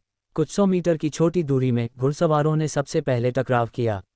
जैसे लोहे के 2 स्ट्रीम टकरा रहे हों, मेटल के टकराने की आवाज़, घोड़ों के हिनहिनाने और दर्दनाक कर्सेस एक साथ मिक्स्ड हो गए। यह अननोन था कि इस राउंड के टकराव में कितने लोग मर गए थे। घुड़सवार टकराव के बाद नहीं रुके। इसके बजाय उन्होंने सीधे अपोजिंग ऑफिसर्स में घुस गए और लड़ाई आधिकारिक तौर पर शुरू हो गई। एक स्थान पर विस योद्धाओं में से एक ने एक योद्धा की ढाल पर हमला करने के लिए एक भारी तलवार का इस्तेमाल किया। अचानक बल से ओपोनेंट लड़खड़ा गया और उसकी ढाल जमीन पर गिर गई। फिर योद्धा ने बस अपनी तलवार को फिर से स्विंग किया और वह आदमी मारा गया। योद्धा ने उसे देखा भी नहीं, वह बस गुजर गया और जारी रहा। ज्यादा दूर नहीं, ब्रान के युद्ध रथों में से एक भी गुजर गया। रथ के दोनों किनारों से भाले फैल गए, दोनों किनारों पर लोगों के जीवन को लगातार काटते रहे। जीवन लगातार बह रहा था, यहाँ तक कि योद्धा भी यह गारंटी नहीं दे सकते थे कि वे ऐसे माहौल में जीवित रह सकते हैं। डैम इट, मेरे प्रभु, स्थिति अच्छी नहीं है। ब्रान की तरफ अर्ल के गार्ड ने अपने सामने की स्थिति को देखा और एंग्शियसली कहा। युद्ध के मैदान पर कुछ भी नहीं देखा जा सकता था, लेकिन वे एक उच्च स्थान पर खड़े थे और स्पष्ट रूप से देख सकते थे कि ब्रान को दबाया जा रहा था, भले ही यह अभी तक एक वन साइडेड लड़ाई नहीं थी। अगर उसके पास स्थिति को तोड़ने की कोई शक्ति नहीं थी, तो वह निश्चित रूप से हार जाएगा। मेरे प्रभु, वह समूह अभी तक नहीं चला है। ब्रान जिसने अटेंडेंट को एंग्शियस किया वह ये था कि महारानी द्वारा भेजे गए योद्धा उस तरफ से कोई रिएक्शन नहीं दे रहे थे। वे शुरुआत से ही बिल्कुल नहीं हिले थे, जैसे कि वे एक अवसर का इंतजार कर रहे हों। अगर हमें पता होता कि हम उन पर भरोसा नहीं कर सकते तो हम चले गए होते, नोबलमैन ने भी शाप दिया। इंक्रीसिंगली टेरिबल माहौल को देखते हुए उसने पहले जाने की तैयारी की। युद्ध हार गया था, लेकिन वह इसके लिए नहीं मरेगा। आपकी एक्सेलेंसी, ब्रान बिल्कुल भी हमारा मुकाबला नहीं है। जनरल के बगल में योद्धा की मुस्कान और भी ज्यादा ब्रिलियंट हो गई। लड़ाई शुरू होने से पहले वे अभी भी थोड़े नर्वस थे, लेकिन अब वे बस जोर से हंसना चाहते थे। ब्रान अब वही पुराना ब्रान नहीं था। आपकी एक्सेलेंसी, वहां योद्धाओं का एक समूह है जो अचानक चला गया। किसी ने अचानक चिल्लाया। योद्धाओं का बड़ा समूह आखिरकार चला गया था। ये सिर्फ एक लास्ट डिच स्ट्रगल है, जनरल ने डिस्डेन से कहा। 30 योद्धा क्या कर सकते थे जब तक वे उसके पास अपना रास्ता नहीं मार सकते और उसे सीधे नहीं मार सकते। लेकिन क्या वह बकवास नहीं था? लड़ाई लगभग खत्म हो गई है। योद्धाओं को अनदेखा करते हुए जनरल ने एक कॉन्फिडेंट मुस्कान का खुलासा किया। वे पहले ही इस लड़ाई को जीत चुके थे। 108 युद्ध मारो। योद्धा अचानक चले गए। उनके पैरों के नीचे घोड़े, जिनमें जादुई जानवरों के खून का थोड़ा निशान था, जोर से सांस ले रहे थे। उनके शरीर पर युद्ध कवच ने उन्हें थोड़ा भयंकर और डरावना बना दिया था। 30 कुलीन योद्धा जिन्होंने अपनी रक्तरेखा के साथ फ्यूजन किया था, उन्होंने अपने हथियार पकड़े थे। वे छोटे काले डॉट्स की तरह थे जो युद्ध के मैदान में घुल मिल गए थे। वे इतने अनरिमार्केबली, इतने छोटे थे, लेकिन जिसने सभी को शॉक्ड कर दिया वह था डॉट डॉट। उनके सामने के दुश्मन एक पल में मर गए। उनमें से हर एक केवल एक कुलीन योद्धा था, लेकिन उनकी विस्फोटक शक्ति कुछ ऐसी नहीं थी जिसे एक योद्धा झेल सकता था। विस के कुछ कुलीन योद्धाओं ने इसे देखा और तुरंत मदद करने के लिए भाग गए। ब्रान का कचरा, नर्क में जाओ। एक योद्धा ने एक तेज तलवार पकड़ी और एक व्यक्ति पर वार किया। बैंग, तलवारों के टकराने की आवाज गूंज उठी। आदमी की डिसबिलीविंग आंखों में उसे एक और कुलीन योद्धा ने अपने घोड़े से उड़ा दिया। भारी बल ने उसे उसके घोड़े से हटा दिया। ये कैसे संभव है? आदमी विश्वास नहीं कर सका, लेकिन उसके ओपोनेंट ने उसे मौका नहीं दिया। एक और स्ट्राइक। हवा में वह इसे बिल्कुल नहीं रोक सका। वह केवल देख सकता था क्योंकि तेज ब्लेड ने उसकी गर्दन में काट दिया और खून ने एक आग खींचा। योद्धाओं ने उसे मारने के बाद उन्होंने उसे देखा भी नहीं। योद्धाओं का समूह आगे बढ़ता रहा। उनका लक्ष्य विस साम्राज्य के जनरल का युद्ध रथ था। दूसरी तरफ जब उसने इसे देखा तो जनरल की आंखें वाइड ओपन थीं। मुझे कौन बता सकता है कि योद्धाओं का वह समूह क्या है? जनरल का मुंह वाइड ओपन था और वह स्टन्ड था। क्या वह एक उन्नत योद्धा था? कौन सा उन्नत योद्धा किसी अन्य उन्नत योद्धा को इतनी आसानी से दबा सकता था? यह एक महान योद्धा होना चाहिए, है ना? जनरल अचानक अपने शब्दों को वापस लेना चाहता था। उसके सामने 30 लोग महान योद्धाओं की तरह थे। उन्हें कौन रोक सकता था? 30 महान योद्धा? मजाक मत करो। एक साम्राज्य में कितने महान योद्धा थे? ये पूरी तरह से अनरीजनेबल था। भले ही वह इसे स्वीकार करने के लिए अनविलिंग था, वह घबरा रहा था जब उसने योद्धाओं के इस समूह को उसकी ओर चार्ज करते देखा। उन्हें मारो, महान योद्धाओं, हमला करो, उसने चिल्लाया। जहां तक विस का सवाल है, उनके पास जनरल को छोड़कर केवल 3 महान योद्धा थे। जनरल ने अपने युद्ध के घोड़े पर चढ़ने और हमला करने से पहले थोड़ा हेसिटेट किया। 4 महान योद्धाओं को उन्नत योद्धाओं के समूह को आसानी से हराने में सक्षम होना चाहिए। हालांकि आधे घंटे बाद जनरल ने 3 महान योद्धाओं को देखा जो ज्यादा दूर नहीं गिरे थे। उसने अपने सिर पर खून छुआ और महसूस किया कि दुनिया पागल थी। उसने ऊपर देखा और देखा कि उसके सामने अभी भी 10 योद्धा थे। उसके चारों ओर टेंस ऑफ हंड्रेड्स निम्न स्तर, मध्यवर्ती और उन्नत योद्धा थे जो सभी मर चुके थे। शेष 10 योद्धा भी खून में ढंके हुए थे। उनके काले कवच लंबे समय से खून से लाल हो गए थे। वे इस समय अपने दिमाग खो चुके लगते थे क्योंकि वे उसकी ओर भागे थे। उसका गला थोड़ा हिला। वह उस तरह की बेतुकी बात पर विश्वास नहीं कर सकता था जिसका वह अभी सामना कर रहा था। इनमें से लगभग सभी लोग महान योद्धाओं के बराबर थे। क्या ज्यादा टेरिफाइंग था कि जैसे ही लड़ाई चलती रही, इन लोगों ने ड्रग्स ली लगती थीं। वे लगभग इंजरीज के लिए इंजरीज का आदान प्रदान कर रहे थे और वे मौत से बिल्कुल नहीं डरते थे। वे जंगली जानवरों की तरह थे। उसने ज्यादा दूर एक योद्धा का शव भी देखा। उसने शव के सिर से बाहर चिपके सींग देखे। जनरल ने सोचा कि वह सपना देख रहा था। हालांकि जब उसने 10 लाल आंखों वाले, खून बहने वाले योद्धाओं को टूटे हुए हाथों के साथ उसकी ओर चार्ज करते देखा तो सब कुछ वास्तविक लगा। उसने अपनी खुद की स्थिति पर विचार किया। जनरल ने एक गहरी सांस ली और अपनी आंखें बंद कर लीं। माँ, कृपया मेरी रक्षा करो। जब उसने फिर से अपनी आंखें खोलीं तो उसने अपनी तलवार उठाई और भाग गया। 10 मिनट बाद जनरल ने अपनी छाती में 5 तलवारों और निकटता में एक योद्धा को देखा। उसके हेलमेट को गिरा दिया गया था और उसके सिर पर 2 भूरे सफ़ेद सींग थे। सच में एक सींग है। जनरल ने एक आवाज़ निकाली जैसे कि उसे अचानक कुछ एहसास हुआ हो। अगले सेकंड उसने जीवन के सभी संकेत खो दिए। उसी समय सभी सैनिक लंबे समय से दूरी से योद्धाओं को देख रहे थे। जैसे ही विस के जनरल की मृत्यु हुई, विस की सेना पक्ष ने तुरंत अपनी मोमेंटम खो दी, जबकि ब्रान की सेना ने जयकार की। काउंटर अटैक शुरू हुआ। उसी समय कुछ मील दूर ब्रान का अर्ल एक घोड़े की सवारी कर रहा था जब उसने उसके पीछे आवाज़ सुनी। वह एक पल के लिए बैफल था, लेकिन अगले सेकंड वह और भी तेज भागा। ब्रान ने युद्ध जीत लिया था, लेकिन वह लड़ाई हार गया था, इसलिए उसे जल्दी से भागना होगा और पकड़ा नहीं जाना होगा। अगले दिन विस की हार की खबर तुरंत जुनलिन वापस भेजी गई। सभी नोबल्स डिसबिलीफ में थे क्योंकि वे जानते थे कि उनकी सेना कितनी कमज़ोर थी। वे जितने ज़्यादा अमीर थे, उनकी सेना उतनी ही ज़्यादा कमज़ोर होगी। फिर भी वे विस साम्राज्य की वेल ट्रेन्ड फोर्सेस को हराने में सक्षम थे। ये बहुत आउटरेजस था। इसके तुरंत बाद ब्रान की जीत की ज़्यादा खबरें वापस आईं। यह महारानी द्वारा भेजे गए योद्धाओं का सीक्रेट ऑर्डर था जिन्होंने एक ही ब्लो के साथ दुश्मन के जनरल को मार डाला। हर कोई शौक था और तुरंत रानी के लिए और भी ज़्यादा रेवरेंस महसूस किया। और हर किसी ने योद्धाओं के उस टेरिफाइंग रेजिमेंट को दानव योद्धाओं के रूप में संदर्भित किया। जहां तक नोबल का सवाल है जो भाग गया, उसे पकड़ लिया गया और सीधे मार डालने का आदेश दिया गया। युद्ध का आफ्टरमैथ न केवल साम्राज्य के भीतर फैला, बल्कि सराउंडिंग कंट्रीज में भी तेजी से फैल गया। अन्य देशों में भी ब्रान के लिए एक इनएक्सप्लिकेबल फियर था। हर किसी ने ब्रान के प्रति अपनी हॉस्टिलिटी भी रोक दी थी। विस ने भी अपनी फोर्सेस को वापस खींच लिया, लेकिन यह अननोन था कि क्या वह ज़्यादा जानकारी इकट्ठा करने की कोशिश कर रहा था या फिर से सैनिकों को भेजने की तैयारी कर रहा था। एली ने बाहरी दुनिया को अनदेखा कर दिया। प्रयोगशाला में 4 योद्धाओं को देखते हुए जो लौट आए थे, एली ने अपना सिर झुका दिया। जैसा कि उम्मीद थी, उसने इस बार योद्धाओं में रक्तरेखा का बहुत ज़्यादा फ्यूजन कर दिया था।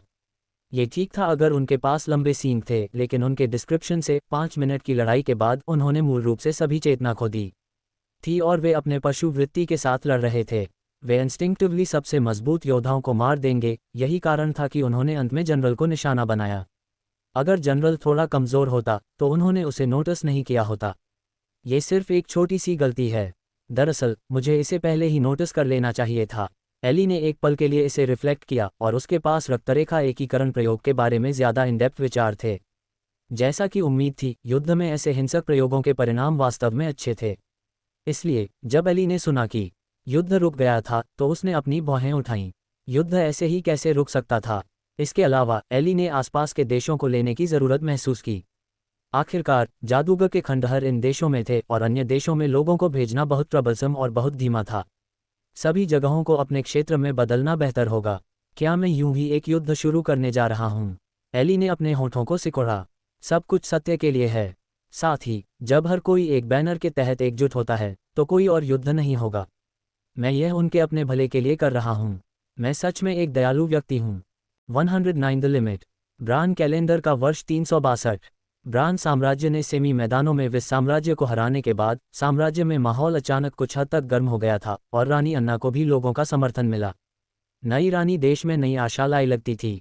विस की हार के बाद सभी ने सोचा कि रानी आराम करने जा रही थी। बस एक महीने बाद रानी अन्ना ने वास्तव में विस पर एक युद्ध शुरू किया। हर कोई बेहद शॉक्ड था। सराउंडिंग कंट्रीज भी मज़ा देखने के लिए तैयार थे। आखिरकार हालांकि ब्रान ने एक बार जीता था, इसका मतलब यह नहीं था कि वह फिर से जीत सकता था। अतीत की विरासत पर भरोसा करके ब्रान साम्राज्य की बुनियादी ताकत विस साम्राज्य के समान थी। हालांकि विस के पास अभी भी अपने होम काउंटी में मुख्य ट्रूप वापस था। लेकिन जब युद्ध शुरू हुआ, योद्धाओं के एक समूह के अपीयरेंस ने पूरी तरह से सब कुछ बदल दिया। दानव योद्धा, वे जादुई जानवर की रक्तरेखा के हल्के निशान के साथ युद्ध के घोड़ों की सवारी कर रहे थे और वे कम से कम 2 मीटर लंबे थे। वे अपने साथ जो हथियार ले गए थे, वे सभी बड़ी तलवारें थीं जिन्हें साधारण योद्धा भी उठा नहीं सकते थे। वे स्पष्ट रूप से केवल उन्नत योद्धा थे, लेकिन वे महान योद्धाओं के बराबर थे। जिसने अन्य देशों को और भी ज़्यादा डरा दिया वह ये था कि ये योद्धा बिल्कुल भी मौत से नहीं डरते थे। हर बार जब एक युद्ध शुरू हुआ, जब तक आप उन्हें मार नहीं देते, वे लड़ते रहेंगे भले ही वे एक हाथ या पैर खो दें। वे दानवों की तरह डरावने थे। वे कई युद्ध के मैदानों पर दिखाई दिए थे और हर बार जब वे दिखाई दिए तो वे साम्राज्य के लिए जीत लाए। Pub future ads. शायद केवल आकाश योद्धा ही उन्हें रोक सकते थे, लेकिन यह संभव नहीं था क्योंकि कोई भी पहले एक आकाश योद्धा के स्तर तक नहीं पहुंचा था। बस इसी तरह युद्ध जारी रहा। विस साम्राज्य हारता रहा और शांति के लिए प्रार्थना करना शुरू कर दिया। लेकिन साम्राज्य, जिसका मराल अपनी चरम पर था, इसे कैसे सहमत हो सकता था। इस प्रकार ब्रान कैलेंडर के वर्ष 363 में विस साम्राज्य का नाम हटा दिया गया। ब्रान ने उससे सब कुछ छीन लिया, जिसमें उसकी जमीन, न जनसंख्या, संसाधन और इसी तरह शामिल थे। रानी अन्ना का नाम एक बार फिर से पूरे देश में फैल गया। किसी ने भी ब्रान साम्राज्य को प्रवोक करने की हिम्मत नहीं की और सराउंडिंग कंट्रीज भी नोटिस नहीं होने की प्रार्थना कर रहे थे। और इस माहौल में स्कॉलर एली की मृत्यु लेटन जागीर के मालिक की एक ट्रिवियल मामला लगती थी। किसी ने भी इसे नोटिस नहीं किया, यहाँ तक कि रानी ने भी उसके लिए अंतिम संस्कार नहीं किया लगता था। जहाँ तक उसके दोस्तों का सवाल है, एली के सभी दोस्त मर चुके थे। एली की मृत्यु के बाद जागीर को भी एली के दूर के भतीजे लेटन द्वारा विरासत में मिला था, जो जागीर के नाम से मेल खाता था। किसी ने भी जागीर के बारे में कोई आइडिया रखने की हिम्मत नहीं की, क्योंकि इस समय रानी अन्ना की प्रतिष्ठा उच्चतम स्तर पर थी और किसी ने भी अपने पूर्व शिक्षक की संपत्ति को छूने की हिम्मत नहीं की। लेटन अपने चाचा एली की तरह जागीर के बारे में पैशनेट था और शायद ही कभी बाहर जाता था। जो लोग उससे दोस्ती करना चाहते थे वे उसे ढूंढ भी नहीं पाते थे और धीरे धीरे उसे भूल गए। 5 साल बाद मेरी मानसिक शक्ति 26.6 तक पहुंच गई है। जैसा कि उम्मीद थी, मुझे अभी भी मानसिक शक्ति औषधि पर निर्भर रहना होगा। प्रयोगशाला में एली अपनी दाढ़ी को आदत से बाहर निकालने वाला था जब उसे याद आया कि 22 वर्षीय लेटन की दाढ़ी नहीं थी, तो वह मुस्कुराया। इससे पहले एली पहले ही 88 साल का था और उसके लिए जीवित रहना जारी रखना वास्तव में सूटेबल नहीं था। आखिरकार 88 साल का होना अभी भी सामान्य माना जाता था। अगर वह 90 के दशक या 100 साल तक जीवित रहता तो यह ज़्यादा या कम थोड़ा ज़्यादा होगा। यही कारण था कि उसे लगा कि उसे अपनी आइडेंटिटी बदलनी चाहिए। Pub future ads. इन सभी सालों में वह जागीर में रह रहा था, नई चीज़ें सीख रहा था और शोध कर रहा था, साथ ही अपनी मानसिक शक्ति में सुधार कर रहा था। 5 साल पहले की तुलना में ये लगभग 3 पॉइंट से बढ़ गया था। यह एक बड़ा सुधार था, लेकिन अगर अन्य जादूगरों को पता था कि यह लगभग 400 साल के जीवन बल के लिए एक्सचेंज था, तो वे इतने एनवियस नहीं होंगे। दूसरी तरफ साम्राज्य ने विस पर कब्जा करने के बाद उन्होंने तुरंत क्षेत्र की तलाश करना शुरू कर दिया, लेकिन उन्हें खंडहरों की कोई खबर नहीं मिली। या तो वे इसे ढूंढ नहीं सकते थे या यह वहां नहीं था। अन्ना का आइडिया युद्ध जारी रखना और एली की तलाश में मदद करना था। हालांकि एली ने उसे 5 साल तक इंतजार करने के लिए कहा। आखिरकार संसाधनों को पचाने के लिए समय की जरूरत थी। एक ही बार में 1 दर्जन से ज्यादा देशों को एनेक्स करना ज्यादा या कम आउटरेजस था। अब समय के बारे में होना चाहिए। एली ने ज्यादा दूर फूल के बर्तन में 1 सेंटीमीटर की कली को देखा और अपना सिर खिड़की से बाहर देखने के लिए घुमाया। Thump thump thump 3 massive bell chimes गूंज उठे और अनगिनत पक्षी अलार्म में हवा में उड़ गए। सभी लोग तुरंत इंपीरियल पैलेस को देखने लगे। क्या एक और युद्ध शुरू होने वाला था?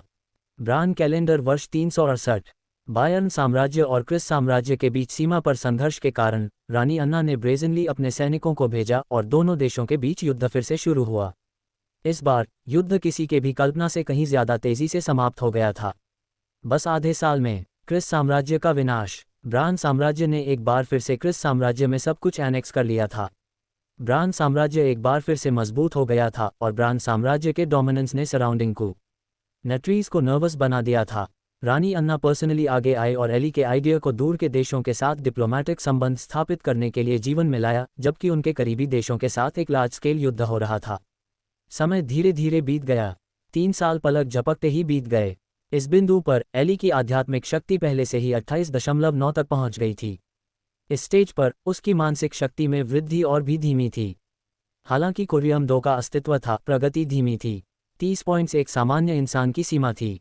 इस बिंदु तक पहुंचने के लिए किसी के पास या तो प्रतिभा होनी चाहिए या कुछ और भुगतान करना होगा। एली ने जो भुगतान किया वह उसकी वाइटैलिटी थी। इसके अलावा ब्रान साम्राज्य एक सच्चा साम्राज्य बन गया था। उसका क्षेत्र पहले की तुलना में 5 से 6 गुना ज्यादा था और सराउंडिंग कंट्रीज पहले से ही ब्रान साम्राज्य का एक हिस्सा बन गए थे, जो एली के लिए विभिन्न संसाधनों को प्रदान कर रहे थे। एली साम्राज्य के चैनलों के माध्यम से उसे जो कुछ भी चाहिए वह जल्दी से प्राप्त कर सकता था। रानी अन्ना नाम में रानी थी, लेकिन एली वही था जो वास्तव में इसे नियंत्रित करता था। जहां तक उन देशों का सवाल है जिन्होंने पहले ब्रान के साथ डिप्लोमेटिक संबंध स्थापित किए थे, उन्होंने केवल यह महसूस किया कि ब्रान तब तक एक ऐसा बहिमौत बन गया था जब तक कि वे अपने सेंसेस में आए। वे केवल यह उम्मीद कर सकते थे कि ब्रान अपना वादा नहीं तोड़ेगा। हालांकि यह असंभव था। जैसे ही ब्रान साम्राज्य ने अपने आसपास के संसाधनों को पचाना समाप्त कर दिया, उसने तुरंत अलायंस एग्रीमेंट को तोड़ दिया और युद्ध एक बार फिर से शुरू हुआ। इस बार अन्ना का ओपोनेंट 7 से 8 देशों का एक अलायंस था। युद्ध 6 साल तक जारी रहा। ब्रान साम्राज्य में कुछ लोगों के लिए ये 6 साल आशा से भरे हुए थे। साम्राज्य ने आखिरकार अपनी पूर्व गौरव को रिगेन किया था और पहले से कहीं ज्यादा शक्तिशाली था। भले ही सेलीन मेटेट्रिन की युद्ध क्षमताएं ज्यादा शक्तिशाली थीं, वह अभी भी एक सिंगल एंटिटी था।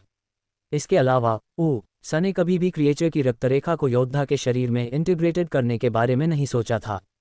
उसने एली की तुलना में एक देश की शक्ति का उपयोग नहीं किया था। अंतिम अपोजिंग देश के राजा की आत्महत्या के साथ ब्रान साम्राज्य ने आखिरकार उन क्षेत्रों के कंप्लीट यूनिफिकेशन को प्राप्त किया जिन्हें सेलीन ने संभवतः जादूगर खंडहरों के लिए चिन्हित किया था। एली को फर्दर कंट्रीज में कोई दिलचस्पी नहीं थी, इसलिए युद्ध रुक गया। लोरेन साम्राज्य 4 या 5 साल पहले नष्ट हो गया था। उसी वर्ष में एली की मानसिक शक्ति भी 29.9 तक पहुंच गई थी, 30 पॉइंट से केवल एक कदम दूर। 110 एक केंद्रित मंत्र चुनना। 29.9 सिद्धांत रूप में एक शिष्य जो सबसे ज्यादा मानसिक शक्ति तक पहुंच सकता था वह एक साधारण इंसान की सीमा भी थी।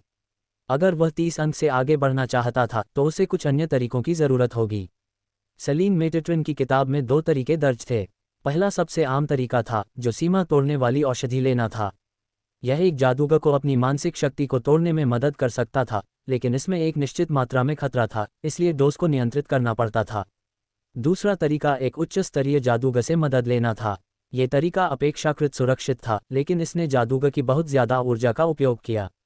आमतौर पर शिष्य को उच्च स्तरीय जादूगर का एक रिश्तेदार होना पड़ता था या एक भारी कीमत चुकानी पड़ती थी। और एली के साथ समस्या ये थी कि वह दोनों तरीकों का उपयोग नहीं कर सकता था। एक के लिए सीमा तोड़ने वाली औषधि के लिए सामग्री कुछ ऐसी थी जो एली ने योद्धा साम्राज्य में पहले कभी नहीं देखी थी। सामग्री के लिए आवश्यकताएं भी बहुत ज्यादा और मिलना मुश्किल थीं। बाद वाला और भी ज्यादा बेतुका था। यहाँ एक भी शिष्य यह नहीं था, एक उच्च स्तरीय जादूगर को तो छोड़ ही दीजिए। तो हमें क्या करना चाहिए? एली ने अपनी बाहें सिकोड़ ली क्योंकि उसने इस गंभीर सवाल पर विचार किया। वह पहले ही 102 साल का था। आमतौर पर यहाँ तक कि अगर एक जादूगर इस उम्र तक जीवित रहता था तो वे कभी भी ब्रेक थ्रू पर विचार नहीं करेंगे क्योंकि उन्हें बड़ी स्थिति उन्हें ऐसा करने की अनुमति नहीं देती थी।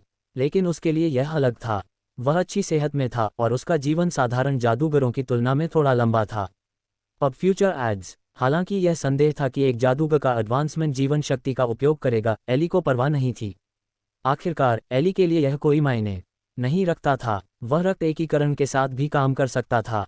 ये सभी छोटी समस्याएं थीं। एली सबसे मजबूत बनना चाहता था। अपने ज्ञान के आधार पर जादूगर वॉलॉक से ज्यादा मजबूत थे। मैं साम्राज्य से औषधि के लिए सामग्री की तलाश करने के लिए कह सकता हूं, लेकिन मैं अपनी सारी आशाएं इस पर नहीं लगा सकता। मुझे यह तरीकों के बारे में सोचना होगा। एली ने खिड़की के बाहर जादुई जड़ी बूटी के खेत को देखते हुए विचार किया। इस समय दूर के खेत में एक खाली क्षेत्र विशेष रूप से स्पष्ट था। केंद्र में 1 दर्जन से ज्यादा रक्त बांस के फूल थे। सबसे बड़ा वाला यहां तक कि 1 मीटर लंबा था और औरत जो उसने एक्सुडेट किया था वह पहले चक्र के करीब था। ये पहले से एक बड़ा अंतर था।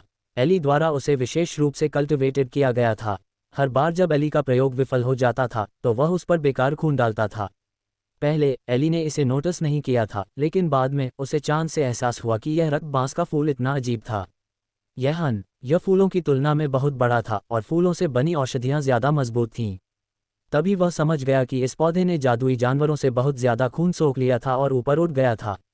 अभी के लिए एली ने सोचा कि क्या इस पौधे के फूल उसे उन सामग्रियों को प्रदान कर सकते हैं जिनकी उसे जरूरत थी। मैं दोनों करूंगा। एक तरफ मैं साम्राज्य को जादुई दवा ढूंढने में मदद करूंगा और दूसरी तरफ मैं साम्राज्य को जादुई जानवरों का खून ढूंढने के लिए कहूंगा ताकि रक्त बांस के फूल की खेती हो सके। एली, जो 80 से ज्यादा सालों तक एक शिष्य जादूगर रहा था, आखिरकार इस स्टेज तक पहुंच गया था। उसकी गति सच में बड़ी धीमी थी। वह तब तक सहन करता रहा जब तक कि उसके सभी दोस्त मर नहीं गए, जब तक कि ब्रान के सम्राट 2 टर्म्स के लिए पास नहीं हो गए, जब तक कि ब्रान सामान्य से कमजोर नहीं हो गया और फिर सबसे शक्तिशाली देश नहीं बन गया। ये सब कुछ था जो पिछले 80 सालों में हुआ था। समय सच में उल्टा है। ओह, और मुझे अन्ना को खंडहरों की तलाश करने के लिए याद दिलाना होगा, एली ने कहा, फिर प्रयोगशाला में लौट आया। अगले दिन ब्रान साम्राज्य ने एक नया विभाग स्थापित किया था, खंडहर विभाग। उनके पास केवल 3 कर्तव्य थे। पहला विशिष्ट एक्स्ट्रॉर्डिनरी मॉन्स्टर और जादुई औषधि ढूंढना था, दूसरा जादुई जानवरों का शिकार करना और खून इकट्ठा करना था, और तीसरा साम्राज्य के भीतर अजीब जगहों या उन जगहों की तलाश करना था जहां रेलिक्स हो सकते हैं। जैसे ही विभाग की स्थापना हुई, उसने तुरंत देश के सभी विभागों से टॉप टैलेंट का चयन किया, जिसमें विद्वान, महान विद्वान, जो लोग कब्र लूटने में अच्छे थे, योद्धा, महान योद्धा और यहाँ तक कि जो लोग युद्ध में गिरफ्तार किए गए थे, शामिल थे। अगर उनके पास ये विशेष कौशल थे तो उन्हें माफ़ किया जा सकता था। विभाग को सीक्रेट में स्थापित किया गया था, इसलिए साधारण लोगों को इसके बारे में नहीं पता था। हालांकि कुछ अभिजात वर्ग इसके बारे में जानते थे और उन्होंने अपनी कन्फ्यूजन व्यक्त की। आखिरकार साम्राज्य ने अभी अभी इतनी सारी ज़मीन सोखी थी और पहली चीज़ जो उन्हें करनी चाहिए वह इसे विकसित करना था। हालांकि आनी अन्ना ने इस पर इतनी ऊर्जा खर्च की थी, ये बस अनरीजनेबल था। उन्होंने कुछ ज़्यादा टैलेंटेड कैदियों को भी रिहा कर दिया था, जिसने उन्हें और भी ज़्यादा रिडिक्युलस महसूस कराया। कई नोबल्स ने रानी अन्ना के प्रति अपनी डिसैटिस्फैक्शन व्यक्त की, लेकिन अगले दिन साम्राज्य ने कुछ माकी और अर्ल को खुद छोटी या और कुछ और अर्ल, वाइकाउंट और बैरन प्राप्त किए। किसी ने भी इसके बारे में और बात करने की हिम्मत नहीं की। तभी उन्हें एहसास हुआ कि साम्राज्य का असली मालिक कौन था। यह एली द्वारा अन्ना को खंडहर विभाग स्थापित करने का आदेश देने के बाद दूसरा दिन था। एली ने आधिकारिक तौर पर अपनी मानसिक शक्ति ब्रेक थ्रू की तैयारी, साथ ही अपने मॉडल के सॉलिडिफिकेशन की तैयारी भी शुरू कर दी थी। सेलिन मेटेट्रिन की लेगेसी में मंत्र मॉडल के लिए कई तैयारियां शामिल नहीं थीं, लेकिन 7 से 8 उत्कृष्ट मंत्र मॉडल थे जो सभी सेलिन मेटेट्रिन के व्यक्तिगत संग्रह से थे। उनमें स्टार शील्ड, रक्त लाल हाथ, चंद्रमा आकर्षण, कांटा नियंत्रण, छाया संक्षारण, जलपर्दा, रॉक बैरियर और आत्मा ढाल शामिल थे। एली को उनमें से एक को चुनना था और इसके लिए बहुत सावधानी की जरूरत थी। मंत्र मॉडल एक विशेष प्रकार का मंत्र था। इसके बारे में 2 विशेष बिंदु थे। एक ये था कि इसे तुरंत कास्ट किया आ जा सकता था और इसके लिए केवल थोड़ी मात्रा में माना की जरूरत होती थी। दूसरा ये था कि मंत्र मॉडल जादूगर की ताकत के साथ सुधार करेगा। उदाहरण के लिए, जब एक जादूगर दूसरे सर्कल में उन्नत होता था, भले ही मंत्र मॉडल केवल पहला सर्कल हो, फिर भी ये दूसरे सर्कल की शक्ति को बर्स्ट कर सकता था। यह एक जादूगर की ताकतों में से एक था। इसलिए एक केंद्रित मंत्र का चुनाव एक बड़ा मुद्दा था। इसे ध्यान से चुना जाना था और कोई दूसरा मौका नहीं था। यह एक जादूगर के लिए बहुत महत्वपूर्ण था। एली के लिए चुनने के लिए कुल 8 फर्स्ट सर्कल मंत्र उपलब्ध थे। उनमें से स्टार शील्ड, जल पर्दा, रॉक बैरियर और आत्मा ढाल सभी डिफेंसिव मंत्र थे। पहले 3 फिजिकल और एलिमेंटल थे, जबकि बाद वाला स्पिरिचुअल था। अन्य 4 में से केवल रक्त लाल हाथ और छाया संक्षारण ऑफेंसिव मंत्र थे, जबकि अन्य 2 कंट्रोल मंत्र थे। किसे चुनना एक बड़ी समस्या थी। हालांकि एली अभी भी एक डिफेंसिव मंत्र की ओर झुका था। आखिरकार उसके पास कई युद्ध तकनीकें थीं। उसके पास भविष्य में सभी प्रकार की युद्ध तकनीकें होंगी और डिफेंसिव मंत्र अपेक्षाकृत रहे थे। इसके अलावा उसके पास केवल एक जीवन था, इसलिए उसे स्वाभाविक रूप से खुद की रक्षा करनी थी। अंत में कुछ दिनों तक सोचने के बाद उसने एक निर्णय लिया। अंत में उसने आत्मा ढाल को चुना। कारण ये था कि यह मंत्र सिर्फ उसकी मानसिक रक्षा मंत्रों की कमी को भरने के लिए हुआ था और इस मंत्र के बारे में दिलचस्प बात ये थी कि इसने बहुत कम ऊर्जा का उपयोग किया और एली अपनी मानसिक सुरक्षा की रक्षा के लिए इसे 24 घंटे बनाए रख सकता था। ये बहुत व्यवहारिक और उसके लिए बहुत सूटेबल था। चूंकि मैंने अपना चुनाव कर लिया है तो मुझे अच्छी तरह से तैयारी करने की ज़रूरत है।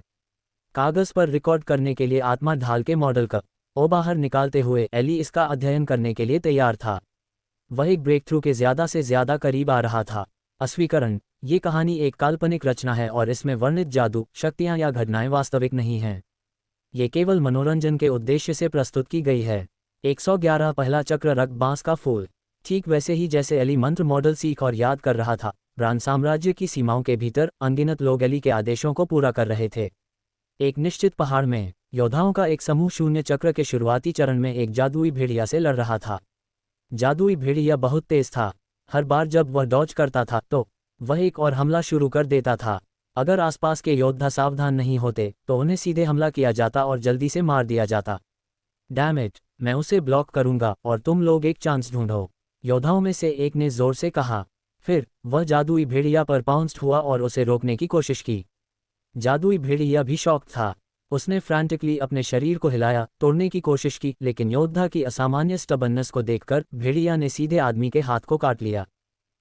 योद्धा ने एक दर्दनाक क्राई दिया, लेकिन उसी समय और योद्धा आए और भेड़िया को पियर्स्ट कर दिया, जिससे वह तुरंत मर गया। जादुई भेड़िया की मृत्यु के साथ योद्धा ने आखिरकार राहत की सांस ली।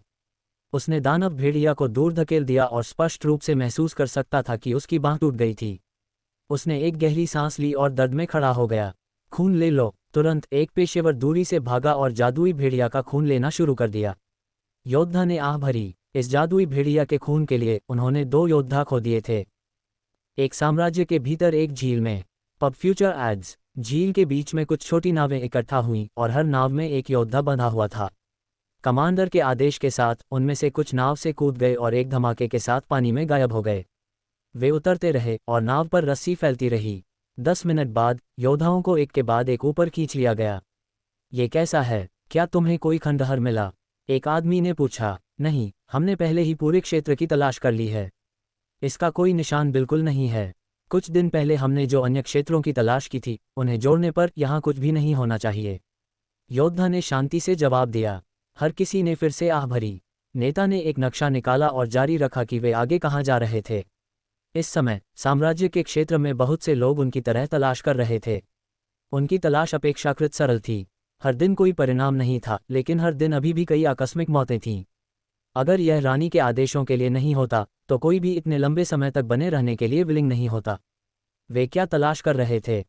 समय मर्सलस था और 2 साल पलक झपकते ही बीत गए। एली जादुई जड़ी बूटी के खेत के बगल में खड़ा था, देख रहा था कि उसके सेवक जादुई जानवर के खून की एक बड़ी बाल्टी ले गए और केंद्र में रक्त बांस के फूल को पानी दिया। जैसे ही खून डाला गया, रक्त बांस का फूल स्वादिष्ट भोजन सूंघा लगता था। उसने अपने शरीर को बाहर निकाला और फूल पर टेंटिकल्स भी बाहर निकल गए, सभी दिशाओं में एमलेसली स्विंग कर रहे थे। जिस क्षण खून ने रक्त बांस के फूल को छुआ, वह बिना किसी निशान के गायब हो गया। 2 सेवक पहले से ही इसके आदी थे। पहले वे इसे देखकर सरप्राइज थे, लेकिन हर दिन इसे पानी देने के बाद वे धीरे धीरे इसके प्रति सुन्न हो गए। Pub future ads. यह एक अजीब पौधा था जिसने खून या बल्कि जीवन शक्ति का उपयोग अपने न्यूट्रिएंट्स के रूप में किया। हम लगभग वहाँ हैं। एली ने रक्त बांस के फूल को देखा, जिसका ऑरा दिन ब दिन मजबूत हो रहा था। 1 साल पहले की तुलना में रक्त बांस का फूल पहले ही 1.2 मीटर तक बढ़ गया था। फूल जो उसने बॉर्न किया था वह एक कटोरे जितना बड़ा था, एक ब्लड रेड लैंटर्न की तरह। ऑरा जो उसने एमिटेड किया था वह 2 साल पहले की तुलना में भी बहुत मजबूत था। 2 साल पहले ये शून्य चक्र के शुरुआती स्टेज में एक जादुई पौधा था और अब ये पहले से ही लेट स्टेज में था। 2 सालों में साम्राज्य ने बिना किसी लागत की परवाह किए एली के शोध में निवेश किया था और तभी वह थोड़ा उन्नत हुआ। इस संबंध में एली भी बहुत हेल्पलेस था। यह मुख्य रूप से इसलिए था क्योंकि फूल का मूल स्तर बहुत कम था।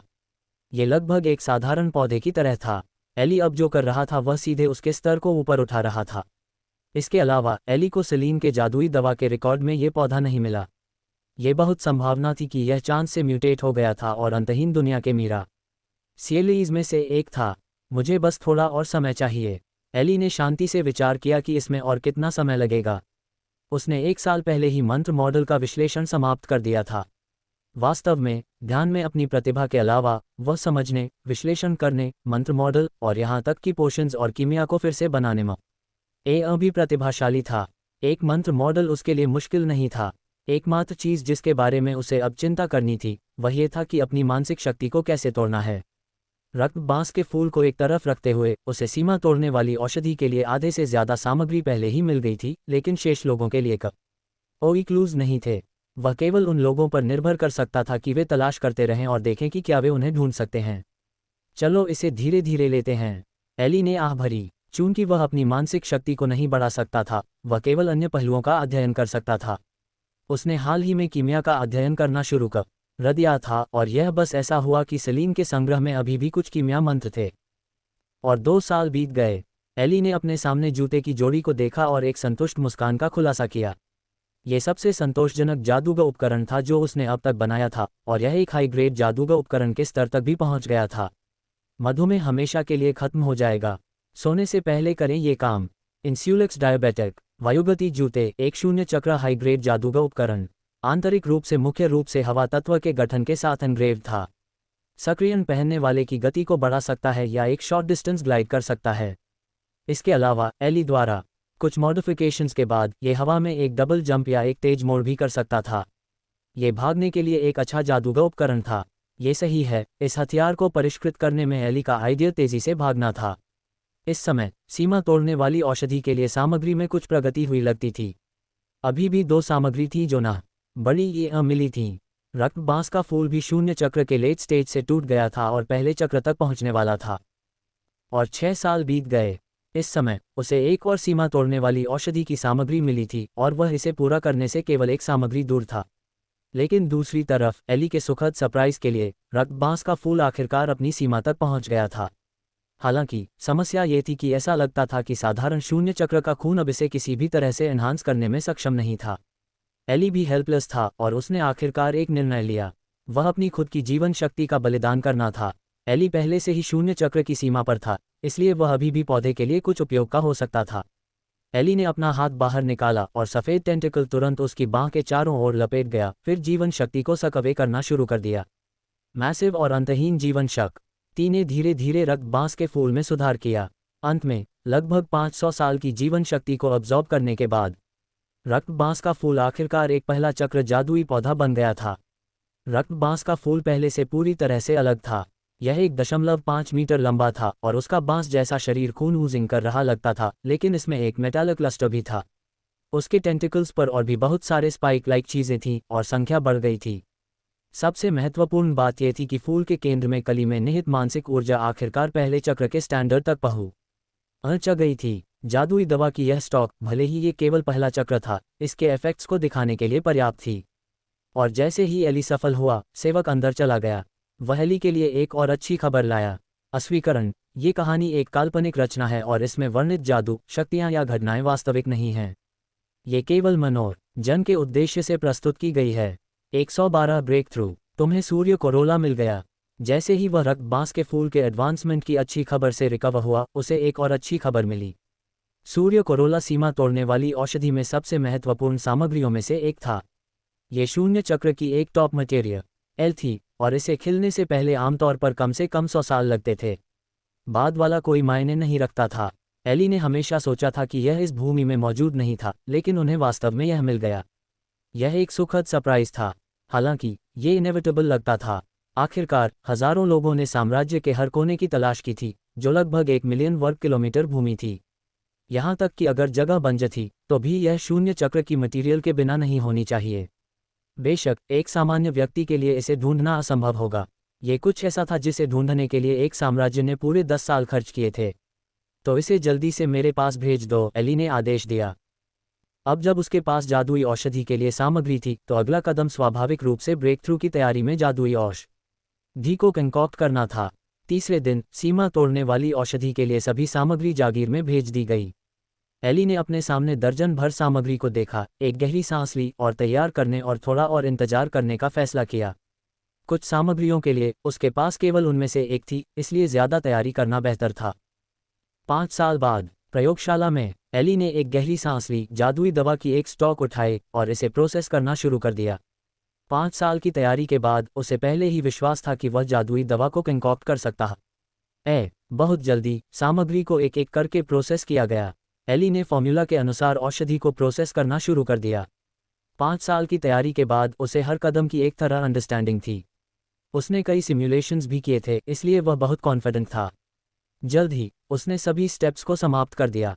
1 घंटे बाद एली ने अपने सामने औषधि को देखा और मुस्कुराया। यह एक डार्क पर्पल औषधि थी।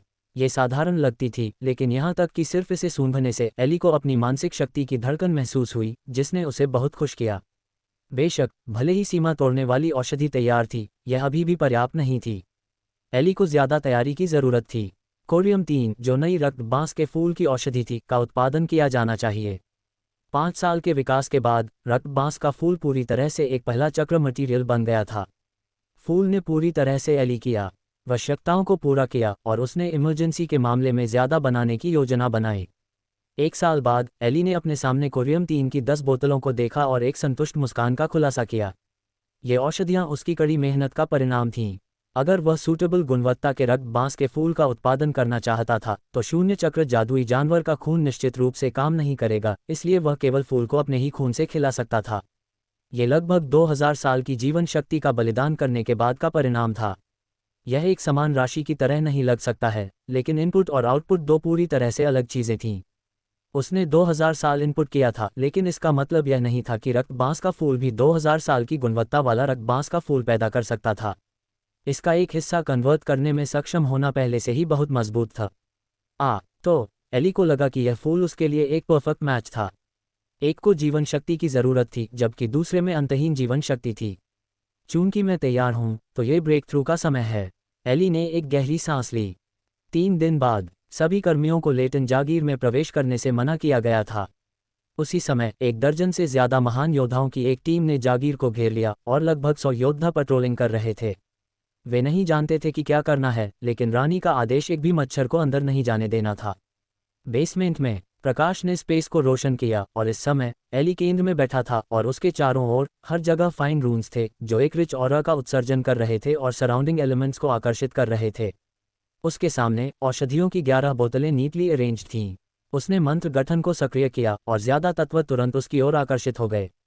वे उसके पास पहुंचे और एक पल में वे अपने सामान्य आकार से 3 से 4 गुना बढ़ गए। एक शांत अभिव्यक्ति के साथ उसने तुरंत सीमा तोड़ने वाली औषधि का सेवन किया। जैसे ही औषधि उसके शरीर में प्रवेश कर गई, एक ठंडी भावना तुरंत उसके पूरे शरीर में फैल गई। अगले सेकंड स्वूश, उसकी मानसिक शक्ति, जिसका 16 सालों से उपयोग नहीं किया गया था, वह भी धीरे धीरे बढ़ने लगी। 29.90, 29.91, 29.99, 30.0। यह ऐसा था जैसे उसके शरीर पर शैकल्स टूट गए थे।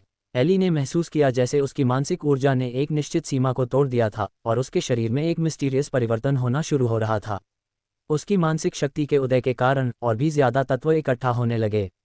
एक छोटे से भंवर की तरह यह एली के सिर के ऊपर स्पाइरल होना शुरू हो गया और बड़ी संख्या में तत्व उसके शरीर में डलना शुरू हो गए। यह अगले स्तर तक एडवांसमेंट में भी एक बहुत ही महत्वपूर्ण कदम था। पब फ्यूचर एड्स अर्धतत्व परिवर्तन। एक साधारण व्यक्ति के शरीर के लिए 30 से ज्यादा अंक की मानसिक शक्ति का सामना करना असंभव था और हर जादूगर के पास उसे रेमेडी करने के लिए अपने तरीके थे। योद्धाओं के लिए कुछ ने शरीर को मजबूत करने के लिए चुना, जबकि अन्य अनेक स्ट्रॉन्ग वाइटैलिटी पर भरोसा कर सकते थे। आज तक जादूगरों का सवाल है, उन्होंने अपने शरीर को तत्वों में बदलने के लिए चुना।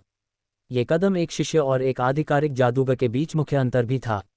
एक एलिमेंटलाइज्ड बॉडी एक जादूगर को उन तत्वों की संख्या के मामले में एक क्वालिटेटिव लीप देगा जो वे उपयोग कर सकते थे, तत्वों के प्रति उनकी संवेदनशीलता और ये आज तक की उनकी शक्ति भी। संख्याओं पर भरोसा करके उच्च स्तरीय एक्युलाइट्स को हराना अभी भी संभव था, लेकिन एक्युलाइट्स के लिए आधिकारिक जादूगरों को हराना असंभव था।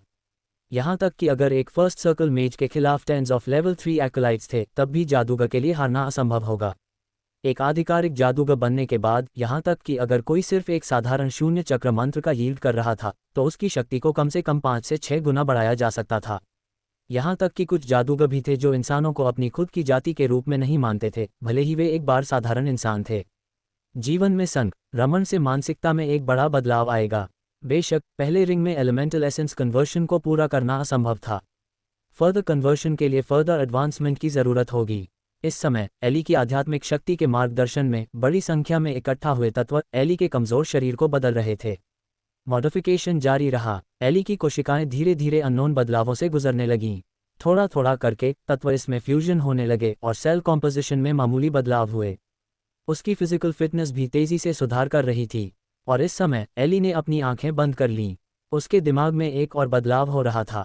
सफ़ेद प्रकाश का पिलर जो हमेशा एली की चेतना में रहा था, उसने भी प्रकाश के सफ़ेद धब्बे उत्सर्जित किए तत्वों के बाद और एली के शरीर को बदलना शुरू कर दिया। एली की कोशिकाएं धीरे धीरे समय के ऑरा के निशान से दूषित हो गईं। एली के लिए अनजाने में समय को नियंत्रित करने की प्रतिभा को उसके रेपर्टवा में जोड़ा गया था। यहाँ तक कि अगर एली जानता था तो भी वह नहीं जानता था कि इसका क्या मतलब था। किसी को जानना था समय की प्रतिभा, यहाँ तक कि सेलेस्टियल सॉर्सरर्स के बीच भी एक बेहद रेयर प्रतिभा थी। केवल सेलेस्टियल्स को इसके संपर्क में आने या यहाँ तक कि समय के निशान को छूने का मौका मिला था। हालांकि एली इस परिवर्तन के दौरान भी पहले से ही समय की प्रतिभा से सुसज्जित था। मॉडिफिकेशंस को थोड़ा थोड़ा करके किया गया। अचानक एली ने अपनी आंखें खोलीं। यह इसलिए नहीं था क्योंकि वह सफल हुआ था, बल्कि इसलिए था क्योंकि एक अपर्याप्त तत्व था। एली ने अपने चारों ओर तत्वों को महसूस किया। हालांकि उनमें से बहुत से थे, वे तब तक नहीं रह सकते थे जब तक कि उसने अपना एडवांसमेंट पूरा नहीं किया। उसके नीचे का अरे भी ज्यादा तत्वों को अब्जॉर्ब कर रहा था। तो यही कारण है कि यहाँ कोई जादूगर नहीं है। एक पल में ऐसा लगा जैसे एली कुछ समझ गया हो। उसने हमेशा सोचा था कि यहाँ संसाधनों की कमी के कारण कोई जादूगर नहीं थे, लेकिन उसने तत्वों की कमी के बारे में कभी नहीं सोचा। फर्स्ट सर्कल विज़र्ड बनने के लिए ब्रेक थ्रू करना मुश्किल था। दूसरे शब्दों में, यहाँ जादूगर हुआ करते थे, लेकिन वे बाद में चले गए। तभी सेलिन मेटेट्रन यहाँ आया। घिनौना। एली के मुंह के कोने ट्विच हुए और उसने ज्यादा दूर औषधियों की 10 बोतलों को देखा। शुक्र है वह तैयार था। 11 different ways to find happiness in being alone.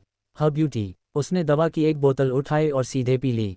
तुरंत जीवन शक्ति की एक भारी मात्रा तेजी से बाहर निकली और उसकी आध्यात्मिक शक्ति एक पल में फट गई। हालांकि इस बार आध्यात्मिक शक्ति एली की ओर नहीं बढ़ी बल्कि इसके बजाय फैल गई। बड़ी संख्या में तत्व उसकी आध्यात्मिक शक्ति से फिर से आकर्षित हुए। ये पर्याप्त नहीं है। एली ने इस पर एक नज़र डाली और एक और बोतल पी ली। बैंग! और भी ज्यादा तत्व बह गए। पर्याप्त नहीं, पर्याप्त नहीं, पर्याप्त नहीं। सभी तत्वों को इकट्ठा करने के लिए कुल 6 औषधियों का उपयोग किया गया। इस समय एली के ऊपर आसमान में एक विशाल एलिमेंटल वॉर्टेक्स बना जिसकी रेडियस 10 मीटर से ज्यादा थी। इस समय बाहर पेट्रोलिंग कर रहे महान योद्धाओं ने भी आसमान में देखा। वह क्या है? एक महान योद्धा का मुंह वाइड ओपन था। वह वहां आध्यात्मिक ऊर्जा फ्लक्चुएशन को महसूस कर सकता था। यह उसके शरीर के भीतर के एसेंस से सैकड़ों या हजारों गुना ज्यादा था। सभी महान योद्धा शॉक्ड थे। वे समझ नहीं पाए कि इतने सारे तत्व कैसे थे। क्या ज्यादा टेरिफाइंग था कि सभी तत्व नीचे जागीर में डाल रहे थे। उनके गले थोड़ा हिल गए और उन्होंने महसूस किया कि उनके मुंह सूख गए हैं। जागीर में वास्तव में क्या था? जब योद्धा अभी भी सदमे में थे। जैसे ही बड़ी संख्या में तत्व डाले गए, एली का एलिमेंटल कन्वर्शन जल्दी से पूरा हो गया। अंत में वह 15.6% कन्वर्शन तक पहुंच गया, जो एक सामान्य जादूगर का शुरुआती बिंदु था। दूसरे शब्दों में, वह पहले से ही एक फर्स्ट सर्कल मेज था। हालांकि अगर वह एक आधिकारिक जादूगर बनना चाहता था तो यह पर्याप्त नहीं था। उसे अभी भी मंत्र मॉडल के इम्प्रिंट को सॉलिडिफाई करने की जरूरत थी। इस कदम से कोई बड़ी समस्या नहीं हुई। उसने इम्प्रिंट करना शुरू कर दिया। कॉम्प्लेक्स रून्स उसके दिमाग में इकट्ठा होने लगे जो एक कॉम्प्लेक्स मंत्र मॉडल बनाते थे। फिक्स्ड मॉडल अन्य मंत्र मॉडल से अलग था और यहाँ तक कि पहले चक्र के मंत्र भी शायद ही कभी इनसे ज़्यादा कॉम्प्लिकेटेड होते थे। साधारण एक्लाइट्स के लिए यह अभी भी मुश्किल था, लेकिन एली के लिए 10 से ज़्यादा सालों के शोध के बाद उसे इस मॉडल के बारे में कोई संदेह नहीं था। यहाँ तक कि फर्स्ट सर्कल विजिट्स भी शायद इस मंत्र की तुलना में ज़्यादा अच्छी समझ नहीं रखते थे। 3 घंटे बाद अंतिम रून पूरा हो गया। एली ने आखिरकार राहत की सांस ली। उसी समय उसकी चेतना के स्पेस में एक ट्रांसलूसेंट मेम्ब्रेन दिखाई देने लगी जो उसकी पूरी चेतना की रक्षा करती थी। यह एक फर्स्ट सर्कल सॉलिडिफाइड स्पेल आत्मा ढाल था। इस बिंदु पर एली ने आखिरकार सभी एडवांसमेंट आवश्यकताओं को पूरा कर लिया था। जिस दिन वह 118 साल का हुआ, वह ब्रान कैलेंडर का वर्ष 393 था। उसने आखिरकार ब्रेक थ्रू कर लिया था। एक आधिकारिक फर्स्ट सर्कल मेज बनने के लिए एक विजिट के रूप में एली को आखिरकार समझ में आया कि सेलिन मेटेट्रिन के लॉग का क्या मतलब था। अस्वीकरण: ये कहानी एक काल्पनिक रचना है और इसमें वर्णित जादू, शक्तियाँ या घटनाएं वास्तविक नहीं हैं। ये केवल मनोरंजन के उद्देश्य से प्रस्तुत की गई है। 113 खंडहर। उसकी जीवन शक्ति वास्तव में तेजी से खत्म हो रही थी। एली ने इसे महसूस करने के लिए अपनी आंखें बंद कर लीं और महसूस किया कि उसका जीवन शक्ति ड्रेनेज पहले से कम 1.5 गुना तेज था। कुछ तो वास्तव में गलत है।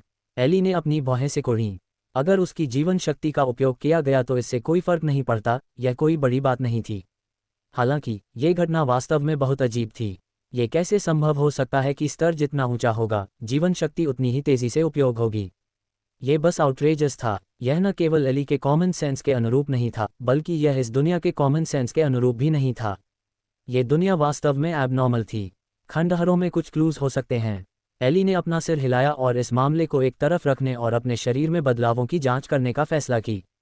या उसका एलिमेंटल एसेंस कन्वर्शन 15.6% पर था और उसकी मानसिक शक्ति 35.6 तक पहुंच गई थी। एलिमेंटल एसेंस कन्वर्शन की डिग्री जितनी ऊंची होगी, मंत्रों का एम्प्लीफिकेशन उतना ही ज्यादा होगा। जहां तक मानसिक शक्ति का सवाल है, ये सीधे एक जादूगर के मंत्रों की गति और शक्ति को प्रभावित करता था। एली ने महसूस किया कि उसके मंत्रों की शक्ति शायद पहले से 5 से 6 गुना ज्यादा थी और उसकी फिजिकल फिटनेस में भी बहुत सुधार हुआ था। हालांकि इसमें कितना सुधार हुआ था, यह अभी भी एक समस्या थी। इसका ठीक से परीक्षण करने की जरूरत थी। इसे भूल जाओ, आज मैं अपने शरीर का पता लगाऊंगा। एली ने अपना सिर हिलाया और बाहर चला गया। लेटन जागीर बहुत बड़ी थी। जादुई जड़ी बूटियों को लगाने के लिए क्षेत्र के अलावा जादुई जानवरों के प्रजनन के लिए भी एक क्षेत्र था। कैसल के पीछे एक जंगल हुआ करता था, लेकिन इसे समतल कर दिया गया था और एक ट्रेनिंग राउंड में बदल दिया गया था। ट्रेनिंग ग्राउंड के केंद्र में 3 मीटर की रेडियस और 5 मीटर की ऊंचाई के साथ कुछ पत्थर के पिलर्स थे। वे सूरज के नीचे चमक रहे थे। ये पत्थर के पिलर्स थे और उनमें कुछ खनिज थे जिसने उन्हें बेहद हार्ड बना दिया था। अतीत में सबसे ज्यादा जो वह कर सकता था वह उसमें एक छोटा सा छेद छोड़ना था। लेकिन अब एली रॉक पिलर से 30 मीटर दूर खड़ा था और उसने एक गहरी सांस ली। स्पार्क्स तुरंत दिखाई दिए और उसके सामने इकट्ठा हो गए। एक पल में एक कैरेज टायर के आकार का एक फायरबॉल दिखाई दिया। जैसे ही फायरबॉल दिखाई दिया, उसके चारों ओर हवा जलने लगी और उसका तापमान और भी ज्यादा टेरिफाइंग था। हालांकि यह एक शून्य चक्र मंत्र था, यह बिल्कुल भी एक जैसा नहीं लग रहा था। फायरबॉल तुरंत उड़ गया और पलक झपकते ही रॉक पिलर के सामने पहुंच गया, जिससे वह टकरा गया। बैंग! सबसे पहले यह एक फायरबॉल का एक विशाल बॉल था जो एक्सपैंडेड हुआ, जिसके बाद एक जोरदार विस्फोट हुआ। रॉक पिलर तुरंत लपटों में लिपटा हुआ था और उसी समय बड़ी संख्या में बजरी बारिश की तरह सभी दिशाओं में शॉट हुई। दर्जनों सेकंड बाद फायर मिस्ट डिस्पर्स्ड हो गया। पिलर की स्थिति तब प्रदर्शित हुई। सबसे पहले रॉक पिलर और फायरबॉल के बीच सीधे संपर्क के बिंदु पर एक बड़ा छेद था जो लगभग 2 से 3 मीटर गहरा था। इसने पूरे रॉक पिलर को कुछ हद तक टूटा हुआ दिखाया। क्या ज्यादा आउटरेजियस था कि रॉक पिलर से अभी भी पिघला हुआ आयस धीरे धीरे टपक रहा था। टेरिफाइंग! एली ने भी एक ठंडी सांस ली। वह जानता था कि मंत्र बहुत मजबूत होगा, लेकिन उसे इतनी उम्मीद नहीं थी कि यह इतना ज्यादा मजबूत होगा। क्या एक फर्स्ट सर्कल सॉर्सरर ऐसा था? यह एक शिष्य से पूरी तरह से अलग स्तर पर था, एक योद्धा को तो छोड़ ही दीजिए। उसके बाद एली ने अन्य मंत्रों के साथ प्रयोग करना शुरू कर दिया। जब तक वह समाप्त हो गया, तब तक मैदान में रॉक पिलर्स पहले ही टूट गए थे, जो जमीन पर गिर गए थे और टूटे हुए पत्थरों में बदल गए थे। ये वास्तव में अच्छा है। एली ने जमीन पर अव्यवस्था को देखा और मुस्कुराया। वह आखिरकार एक जादूगर बन गया था। उसे इस दुनिया में आए 100 साल हो गए थे। वह एक जादूगर बन गया था। वह नहीं जानता था कि उसे खुश होना चाहिए या दुखी होना चाहिए। आमतौर पर 100 सालों में प्रोटैगनिस्ट दुनिया में सबसे शक्तिशाली व्यक्ति बन जाएगा, या कम से कम एक फेमस बिग शॉट। हालांकि उसने खुद को छोड़कर किसी अन्य जादूगर को कभी नहीं देखा था। यह बहुत अजीब था। टीएस्क टीएस्क टीएस्क। इसे भूल जाओ, चलो मेरी फिजिकल फिटनेस का परीक्षण जारी रखते हैं। इन बोरिंग विचारों का ओ फेंकते हुए एली ने डिस्टेंस में सेवक को बुलाया, उसे एक महान योद्धा को बुलाने के लिए कहा। बहुत जल्दी एक महान योद्धा जो बंधा हुआ था उसे भेजा गया। अगर एली को सही याद था तो ये दूसरे देश का एक कैदी होना चाहिए था जिसे हाल ही में एली को सामग्री के साथ प्रयोग करने के लिए भेजा गया था। उसे उम्मीद नहीं थी कि सेवक वास्तव में उसे यहाँ भेजेगा। हालांकि इससे कोई फर्क नहीं पड़ता, वह वैसे भी एक महान योद्धा था और वह मजबूत महान योद्धाओं में से एक लगता था। महान योद्धा जिसे वापस लाया गया था, उसने अपना सिर नीचे कर लिया और एक शब्द भी नहीं कहा। 5 साल पहले उसने अपने देश को ब्रांड द्वारा नष्ट होते देखा था। तब से वह ब्रांड का गुलाम बन गया था। पहले वह भागना चाहता था, लेकिन कुछ बार पकड़े जाने के बाद यह आइडिया धीरे धीरे गायब हो गया। उसने अपना देश, अपना विश्वास और सब कुछ खो दिया था। अगर उसके पास जीवन में आखिरी बिट ऑफ होप नहीं होती तो सने आत्महत्या कर ली होती। अपना सिर ऊपर उठाओ। एली ने अपने सामने उस आदमी को देखा जिसने अपना सिर नीचे कर लिया था। वह इतना लिस्टलेस क्यों था? आदमी ने जैसा कहा गया था वैसा ही किया और एली और उसके पीछे रॉक पिलर के खंडहरों को देखा। वह स्टंट था। यहाँ क्या हुआ? भले ही यह डेमन एलिफेंट्स का एक समूह ट्रैम्पलिंग कर रहा था, यह इस तरह के एक दृश्य में नहीं बदल सकता था। कितना एग्जैजरेटेड दृश्य। हालांकि उसने केवल 1 सेकंड के लिए उसे आकर्षित किया, इससे पहले कि उसने फिर से अपना सिर नीचे कर लिया। ओह, उसने क्या एक्सपीरियंस किया? एली ने एक आईब्राव उठाए, लेकिन प्रयोग को जारी रखना था, इसलिए उसे आदमी को कुछ आशा देने की जरूरत थी। हे, मुझे तुमसे लड़ने की जरूरत है। अगर तुम मुझे हरा सकते हो तो मैं तुम्हें आज़ाद कर दूंगा, एली ने सीधे कहा। आज़ादी? जब उसने वह शब्द सुना तो आदमी चौंक गया। उसने एली को देखा और उसकी आंखों में एक लाइट दिखाई दी। तुम सीरियस हो? ये सच है? एली ने सिर हिलाया। वह सिर्फ एक महान योद्धा था, इसलिए इससे कोई फर्क नहीं पड़ता। ठीक है, आदमी ने सिर हिलाया, ये समझते हुए कि यह उसका चांस था। उसने अपना सिर उठाया और थोड़ा हिला। उसके हाथों और पैरों पर शैकल्स ने एक क्लिकिंग आवाज़ की और वह एक पोस्चर में आ गया, किसी भी समय हमला करने के लिए तैयार। क्या तुम इस तरह लड़ने जा रहे हो? एली मुस्कुराया और अपने बगल में गार्ड से कहा, उसके शैकल्स खोलो। गार्ड शॉक्ड था। मेरे प्रभु, यह महान योद्धा बहुत मजबूत है। उसने भागते समय हमारे एक महान योद्धा को भी मार डाला। क्या उसे जाने देना बहुत खतरनाक नहीं होगा? उद्धरण चिन्ह। उसे जाने दो, एली ने बिना किसी बकवास के कहा। हालांकि अटेंडेंट चिंतित था, उसने कुछ भी कहने की हिम्मत नहीं की। वह तुरंत आदमी के लेग कफ्स और हैंड कफ्स को खोलने के लिए भागा। आदमी भी बहुत सरप्राइज था। उसे उम्मीद नहीं थी कि उसके सामने वाला आदमी इतना एरोगेंट होगा और उसे जाने की हिम्मत करेगा। चूंकि तुमने मुझे जाने देने का वादा किया है तो मैं तुम्हें बाद में नहीं मारूंगा, महान योद्धा ने गंभीरता से कहा। मुझे मारो, एली मुस्कुराया और महान योद्धा को कार्रवाई करने के लिए इशारा किया। महान योद्धा ने कोई समय बर्बाद नहीं किया। वह एक तीर की तरह भाग गया। उसके पास कोई हथियार नहीं था, इसलिए उसने बस अपनी मुट्ठी का इस्तेमाल किया। उसने एली पर एक पंच मारा। उसे ये भी डर था कि वह उसे मार देगा, इसलिए उसने वापस पकड़ लिया।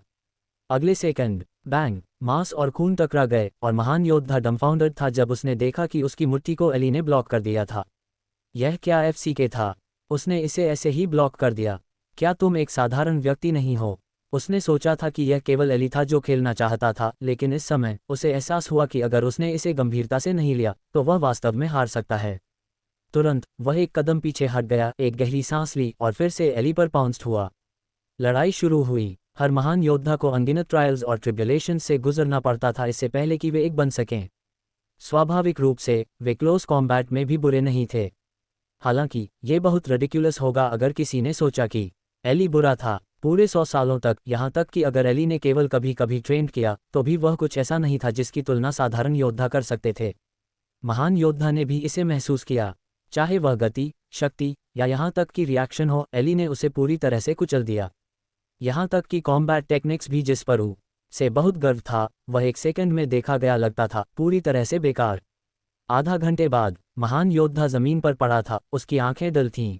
उसने क्या एक्सपीरियंस किया? एक व्यक्ति द्वारा बिना किसी जीवन शक्ति के पूरी तरह से डिमोलिश्ड होना। उसे जीवन के बारे में थोड़ा डाउटफुल महसूस हुआ। क्या वह एक महान योद्धा नहीं था? क्या महान योद्धा योद्धाओं के टॉप नहीं हैं? वह सपना देख रहा होगा। उसने चुपचाप अपनी आंखें बंद कर लीं और आंसू बह गए। ये दुनिया बहुत क्रूर थी। उसे नीचे खींचो। आदमी को देखकर एली ने अपना हाथ हिलाया। फिर उसने एक पल के लिए सोचा और कहा, इसे भूल जाओ, मैं उसे बस प्रयोग गशाला में लाऊंगा। रक्तरेखा प्रयोग में बस लोगों की कमी है। उसने आदमी के पुल्ड अवे होने तक इंतजार किया। दूसरी तरफ एली अपनी मसल्स और हड्डियों को आराम दे रहा था और उसे अपने शरीर के बारे में एक गहरा अंडरस्टैंडिंग था। वह एक महान योद्धा को पूरी तरह से हरा सकता था और उसकी ताकत और गति एक महान योद्धा से 7 से 8 गुना ज्यादा होनी चाहिए। यह शायद यही कारण था कि सलीन मेटेट्रन योद्धाओं को कम समझते थे।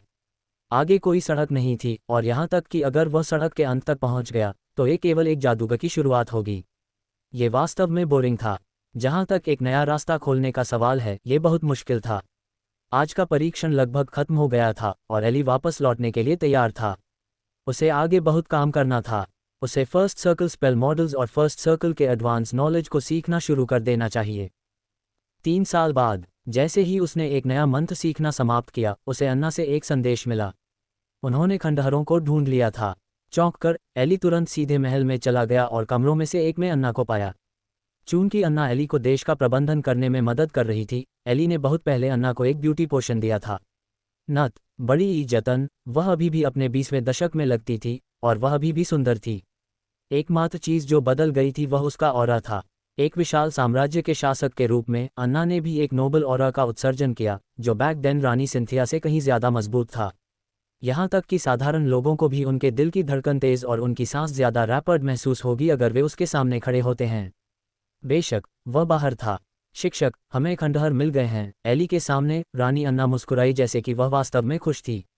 वह केवल एली के सामने अपने डिस्गाइज को हटाएगी। ये कहाँ है? एली ने एक गहरी सांस लेने के बाद पूछा। उसे दशकों तक खंडहरों की तलाश करनी थी, लेकिन उसे सिर्फ 20 सालों में उन्हें ढूंढने की उम्मीद नहीं थी। यह उसके लिए एक सुखद सरप्राइज था।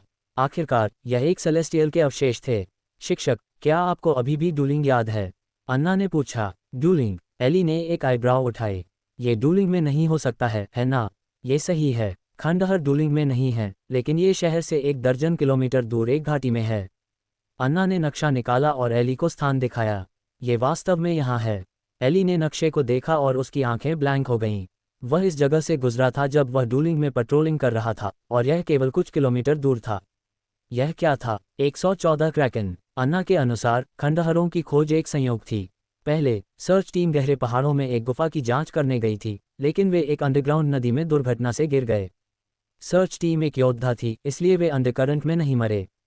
लगभग 10 मिनट बाद वे अंडरग्राउंड नदी द्वारा घाटी में धो दिए गए।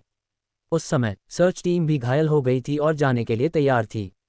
हालांकि जब वह घाटी में पहुंचा तो उन्होंने पाया कि यह फॉगी था, लेकिन वह डरा नहीं था और सीधे जाने के लिए तैयार था। और फिर वह खो गया। वह एक डेज में था और समझ नहीं पाया कि क्या हो रहा था। जब उसने फिर से प्रतिक्रिया दी तो वह घाटी के बाहर था। कोहरे में उसके पास स्नेक लाइक क्रीचर्स रशिंग कर रही थीं। हालांकि वह एक डेज में था, फिर भी वह सबकॉन्शियसली भाग गया। वह घाटी से बाहर भागा और आखिरकार एक विशाल सांप से बचने के लिए एक चट्टान में छिप गया। विशाल सांप, विशाल युद्ध रथ पर बैठे जो घाटी की ओर जा रहा था, एली ने अन्ना से पूछा, जो उसके बगल में कंफ्यूजन में थी। खबर मिलने के बाद दूसरे दिन एली ने आकर देखने का फैसला किया, जबकि अन्ना ने उसका पीछा करने की पेशकश की। हाँ शिक्षक, उस समय यह एक विशाल डेमन स्नेक था जो योद्धा का पीछा कर रहा था। ये लगभग 10 मीटर लंबा था, जिसमें diamond shaped scales, blood red eyes और उसके सिर पर एक पर्पल सा कोमा था। उसके शरीर के चारों ओर पर्पल ब्लैक पैटर्न्स के सर्कल्स थे। अन्ना ने एक डॉक्यूमेंट लाया और एली को इसकी रिपोर्ट दी। साकोमा पैटर्न के साथ ब्लड रेड। एली ने विचार किया और जल्द ही एक जवाब था। विशाल क्रैकन सरपेंट। यह एक विशाल स्नेक लाइक क्रिएचर है जो ठंड और ह्यूमिडिटी पसंद करता है। उसकी सीमा एक चक्र है और यह वयस्कता में 20 मीटर से ज़्यादा तक बढ़ सकता है। यह एक बकट जितना मोटा है और उसकी कॉम्बैट पावर उसी स्तर के जादुई जानवरों के बीच औसत से ज़्यादा होनी चाहिए। और अगर एली को सही याद था तो इस तरह के विशाल सांप आमतौर पर समूहों में रहते थे। ये केवल कहा जा सकता है कि योद्धा वास्तव में बहुत भाग्यशाली था कि वह बच गया। कोहरे में केवल एक विशाल सांप का सामना करना पड़ा। वह बस चुना हुआ था। ये थोड़ा ट्रबलसम है। एली ने अपना सिर हिलाया। कोई भी क्रिएचर, जब तक उनमें से बहुत से थे, हमेशा ट्रबल में रहेंगे। क्या कोई और जानकारी है? एली ने फिर से पूछा। नहीं शिक्षक, मेरे पास बस इतना ही है, अन्ना ने ओबीडियंटली जवाब दिया। ठीक है, फिर इसे भूल जाओ। जब हम वहां पहुंचेंगे तो हम इसके बारे में बात करेंगे। एली ने सिर हिलाया और कुछ और नहीं कहा। शिक्षक, मुझे आपको मसाज करने दो। ये देखकर कि एली शांत था, अन्ना खड़ी हो गई और छोटे कदमों में उसके पास गई, फिर उसे मसाज दिया। एली ने उस पर एक नज़र डाली लेकिन कुछ भी नहीं कहा। Pub future ads. कोई भी आउटसाइडर इतना शॉक्ड होगा कि अगर वे इसे देखते हैं तो उनके जबड़े गिर जाएंगे। आखिरकार रानी अन्ना की कोल्डनेस के बारे में कौन नहीं जानता था। हालांकि इस समय वह वास्तव में इतनी ओबीडियंटली एली को मसाज दे रही थी। ये बस अनबिलीवेबल था। आधे महीने बाद एली और अन्य अपने गंतव्य पर पहुंचे। घाटी के बाहर एली तुरंत कैरेज से बाहर निकला, जबकि अन्ना, जो एक महान योद्धा थी, उसके साथ साइड बाय साइड चली। उनके पीछे एली के 20 से ज़्यादा गुलामों के अलावा वहां कुछ दर्जन योद्धा स्तर के डेथ वॉरियर्स भी थे जो अन्ना अपने साथ लाई थी। उन्हें सभी को यंग एज से ट्रेंड किया गया था और वे ट्रस्टवर्दी थे। घाटी के सामने एली ने अपने सामने धुएं से भरी घाटी को देखा। वह पहले स्टंट था, फिर उसने अपनी आंखें थोड़ी सिकोड़ लीं जैसे कि वह कुछ सोच रहा था। कोई आश्चर्य नहीं कि योद्धा खो गया था। बाहर एक मंत्र फॉर्मेशन स्थापित किया गया था। एली के निर्णय के अनुसार यह एक ज़्यादा कॉमन फॉग लॉकिंग स्पेल होना चाहिए, लेकिन इसकी एक ह्यूज रेंज थी जिसमें पूरी घाटी शामिल थी। लेकिन एली ने कुछ कदम आगे बढ़ाए, जल्दी से अपने दिमाग में एक मंत्र मॉडल का निर्माण किया और उसकी आंखें जैसी दिखती थीं उससे थोड़ी अलग थीं, थोड़ी ज़्यादा ब्राइट। सत्य की आंख, एक फर्स्ट सर्कल स्पेल, तत्वों के प्रवाह के साथ साथ मंत्र फॉर्मेशंस या नेचुरल अलूजन्स का निरीक्षण कर सकती थी। ये सबसे कॉमन ऑब्जर्वेशन स्पेल था। जैसे ही मंत्र कास्ट किया गया, एली का परिप्रेक्ष्य तुरंत बदल गया। अनगिनत तत्व आकाश में घूमते थे, एक रंगीन चित्र पुस्तक की तरह, सभी प्रकार के अजीब पैटर्न्स प्रस्तुत करते थे। अगर कोई बारीकी से देखता है तो उन्हें एहसास होगा कि ये तत्व घने नहीं थे। वास्तव में ध्यान के पिछले 3 सालों में एली पूरी तरह से समझ गया था कि सेलीन मेटेट्रिन के अलावा यहाँ कोई अन्य जादूगर यूं नहीं थे। मुख्य कारण ये था कि तत्वों की एकाग्रता वास्तव में पर्याप्त नहीं थी। एक फर्स्ट सर्कल सॉर्सरर के एडवांसमेंट के लिए स्वाभाविक रूप से एलिमेंटल एसेंस कन्वर्शन की डिग्री को बढ़ाने के लिए बड़ी संख्या में तत्वों की ज़रूरत होगी। हालांकि इस भूमि में तत्व बहुत थिन थे। एली के लिए तोड़नामा छोटे ऊ शकिल था और यह जगह उसकी मानसिक शक्ति को ज़्यादा से ज़्यादा 30% तक ही बढ़ा सकती थी। उसके बाद उसे इस जगह को छोड़ना होगा। बेशक ये वह नहीं था जिसके बारे में एली को अभी चिंतित होना चाहिए। उसने तुरंत घाटी में देखा। सफ़ेद धुंध में मानसिक शक्ति की दृष्टि को रोकने का प्रभाव था, लेकिन एली अभी भी लगभग 70% क्षेत्र देख सकता था। ऐसा इसलिए था क्योंकि जैसे जैसे समय बीतता गया, यहाँ मंत्र फॉर्मेशन या तो ऊर्जा से बाहर हो गया था या वेदर्ड और डैमेज हो गया था। जिसका उन्हें सामना करना पड़ा वह बाद वाला था। यहाँ तक कि विजुअल इंस्पेक्शन द्वारा भी एली ने अनुमान लगाया कि इस जगह का इतिहास 3000 साल से ज़्यादा था। अन्यथा भले ही यह सबसे सरल मंत्र फॉर्मेशन था, यह मानते हुए कि मूल मालिक एक 4 रिंग सेलेस्टियल सॉर्सरर था, ये कुछ ऐसा नहीं था जिसे एली देख सकता था। जल्द ही एली ने मंत्र फॉर्मेशन के 70% क्षतिग्रस्त नोड की खोज की और सीधे धुंध में चला गया। इस समय योद्धाओं का समूह डम्फाउंडेड था। वे समझ नहीं पाए कि यह व्यक्ति जो यहाँ रानी का पीछा कर रहा था वह क्या कर रहा था। Pub future ads. लेकिन 1 मिनट बाद सभी ने ग्लास टूटने की आवाज़ सुनी। फिर उन्होंने अपने सामने कोहरे को धीरे धीरे डिसिपेट होते देखा और पूरी घाटी सभी के सामने रिवील्ड हो गई। सभी डम्फाउंडर्ड थे। जहां तक एली का सवाल है, वह उनसे ज्यादा दूर नहीं खड़ा था और उसके बगल में एक टूटा हुआ पत्थर का पिलर था। कोहरा चला गया है। सभी योद्धाओं ने ऐसा देखा जैसे उन्होंने एक गोश्त देखा हो। यहाँ तक कि अन्ना ने भी अपनी भौहें उठाईं। कोहरा कहाँ था? अभी अभी थिक फॉग का क्या हुआ? हर किसी की आंखें डल थीं, जैसे कि वे समझ नहीं पाए थे कि क्या हुआ था। दूसरी तरफ एली ने अभी अभी मंत्र फॉर्मेशन के मुख्य बिंदुओं में से एक को नष्ट कर दिया था। पूरी घाटी का प्रवेश द्वार उसकी आंखों के सामने रिवील्ड हो गया था। 1 दर्जन मीटर दूर यह एक विशाल प्रवेश द्वार था जिसके दोनों ओर टावरिंग रॉक्स थे। अंदर एली ने कुछ स्क्वर्मिंग ब्लैक शैडोज को देखा और करीब से जांच करने पर वे विशाल सांप लगते थे। यह विशाल क्रैकन सांप था जिसका एली ने अनुमान लगाया था। इस समय क्योंकि अरे को नष्ट कर दिया गया था, अंदर का कोहरा धीरे धीरे फैल गया था। विशाल सांपों के एंटैंगल्ड बॉडीज भी रुक गए थे और उन सभी ने अपने चारों ओर देखने के लिए अपने सिर उठाए थे। कोहरा कहाँ था? हालांकि ये स्पष्ट था कि उनके कमज़ोर दिमाग इसे समझने के लिए पर्याप्त विकसित नहीं थे। हालांकि जैसे कि उन्होंने एली और अन्य लोगों के अराइवल को महसूस किया था, वे सभी घाटी के प्रवेश द्वार की ओर रेंगने लगे। यह एक टेरिफाइंग दृश्य था। कोई भी दर्जनों या यहाँ तक कि सैकड़ों सांपों के दृश्य की कल्पना कर सकता है जो एक कटोरे के मुंह जितने मोटे या यहाँ तक कि एक बकर जितने मोटे थे, एक साथ निचोड़ रहे थे और आपकी ओर रेंग रहे थे। ये सीधे ट्रिपोफोबिया और स्नेकफोबिया वाले लोगों के स्कैल्प्स को सुन्न कर देगा। इस बीच एली बस वहाँ शांति से खड़ा था। आखिरकार वह पहले से ही एक फर्स्ट सर्कल मेज था। वह नीचे आते ही कोहरे में सांपों की प्रेजेंस को महसूस कर चुका था। इसमें फर्स्ट सर्कल और नहीं थी। यही वजह थी कि एली को कोई चिंता नहीं थी। वह पहले से ही एक फर्स्ट सर्कल मेज था। अगर वह अभी भी एक शून्य चक्र डेमन क्राकन से डरता था तो ये बहुत एम्बैरसिंग होगा। First circle spell firestorm. उसके दिमाग में एक मॉडल जो एक शून्य चक्र मंत्र से कहीं ज्यादा कॉम्प्लिकेटेड था सक्रिय हो गया। उसके सामने फायरी रेड मिस्ट का एक बॉल धीरे धीरे दिखाई दिया। उसी समय हवा तत्व का एक गस्ट सक्रिय हो गया और दोनों मर्ज होना शुरू हो गए। बस कुछ ही सेकंड में रेड स्मोक का एक बादल दिखाई दिया और सांपों की ओर उड़ गया।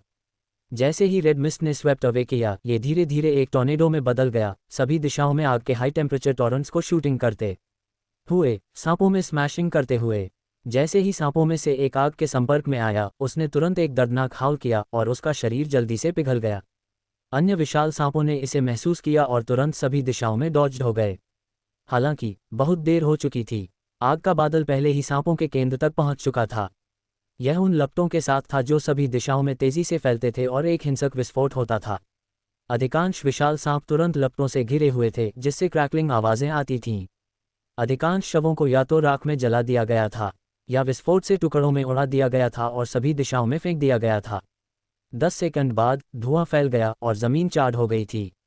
सांपों का ओरिजिनल ग्रुप पहले ही गायब हो गया था और अब केवल सांप की छड़ें थीं जो ब्लैक चाकोल में बदल गई थीं। बहुत ज्यादा शक्ति का उपयोग करना बहुत ज्यादा वेस्ट है। एक्टिंग कूल एक पल के लिए अच्छा लगा, लेकिन उसके बाद एली ने इसका अफसोस करना शुरू कर दिया। क्राकन एक अच्छी मटेरियल था। उन्हें वेस्ट करना अफसोस की बात थी, लेकिन इससे कोई फर्क नहीं पड़ता था। यह उसकी कॉम्बैट इफेक्टिवनेस का परीक्षण था। इस समय दूरी में योद्धाओं और महान योद्धाओं का समूह सभी से डर गए थे। एली के सेवक बेहतर थे क्योंकि वे जानते थे कि उनका मालिक साधारण नहीं था, लेकिन अन्ना जो विश्वसनीय एड्स लाई थी वे अलग थे। उन्होंने एली को देखा जैसे कि वह एक भगवान था। क्या ऐसी विशाल फ्लेम वास्तव में इंसानों द्वारा नियंत्रित की जा सकती थी? एक योद्धा परप्लेक्स था। यह क्या था? यह इतना शक्तिशाली कैसे हो सकता है? क्या ये हो सकता है कि यह सांप बहुत फ्रैजाइल था? ये केवल बड़ा है लेकिन फ्रैजाइल है। योद्धा ने अपनी भौहें सिकुड़ी और अचानक ज्यादा दूर एक ड्राइड अप सांप को देखा जो भागने के लिए स्ट्रगल कर रहा था। यह एक विशाल सांप लगता था जो एक विस्फोट के कगार पर था। योद्धा ने एक नज़र डाली, एक तेज तलवार निकाली और सीधे उस पर स्लैश किया। इतने सारे विशाल सांप एक साथ मर गए थे। एक विशाल सांप जो मरने वाला था, उसमें कितनी कॉम्बैट पावर हो सकती थी? स्टैब। यह ऐसा था जैसे उसने स्टील पर काटा था। योद्धा ने विशाल सांप को देखा जो पूरी तरह से इंटैक्ट था। उसने ब्लिंक किया और सोचा कि क्या हुआ था। विशाल सांप जो भाग रहा था वह भी बहुत कंफ्यूज्ड था। उसने अपना सिर घुमाया और योद्धा को देखा जैसे कि वह कह रहा था, क्या तुम पागल हो? अगले सेकंड विशाल सांप ने योद्धा को काट लिया। आदमी इसे रोकना चाहता था लेकिन उसे जमीन पर धकेल दिया गया। उसे अगले सेकंड में मौत के लिए बिटन होने वाला था। आदमी टेरी फीड था। अचानक एक छोटा फायरबॉल जल्दी से उड़ गया और विशाल सांप को सीधे पेनिट्रेटेड किया गया। फिर एक धमाके के साथ ये फट गया और खून स्प्लैटर्ड हो गया। इस समय सभी योद्धाओं को एहसास हुआ कि सांप कितना टेरिफाइंग था। यहाँ तक कि क्रैकन का एक सिंगुलर सांप भी एक महान योद्धा को मार सकता था। एली के प्रति उनकी नज़रें भी सम्मान और डर में बदल गईं। जहाँ तक एली का सवाल है, ये जांचने के बाद कि क्रैकन के सभी हिस्से मर चुके थे, वह भी घाटी में चला गया। क्या गुप्त रेल्म वास्तव में यहाँ था?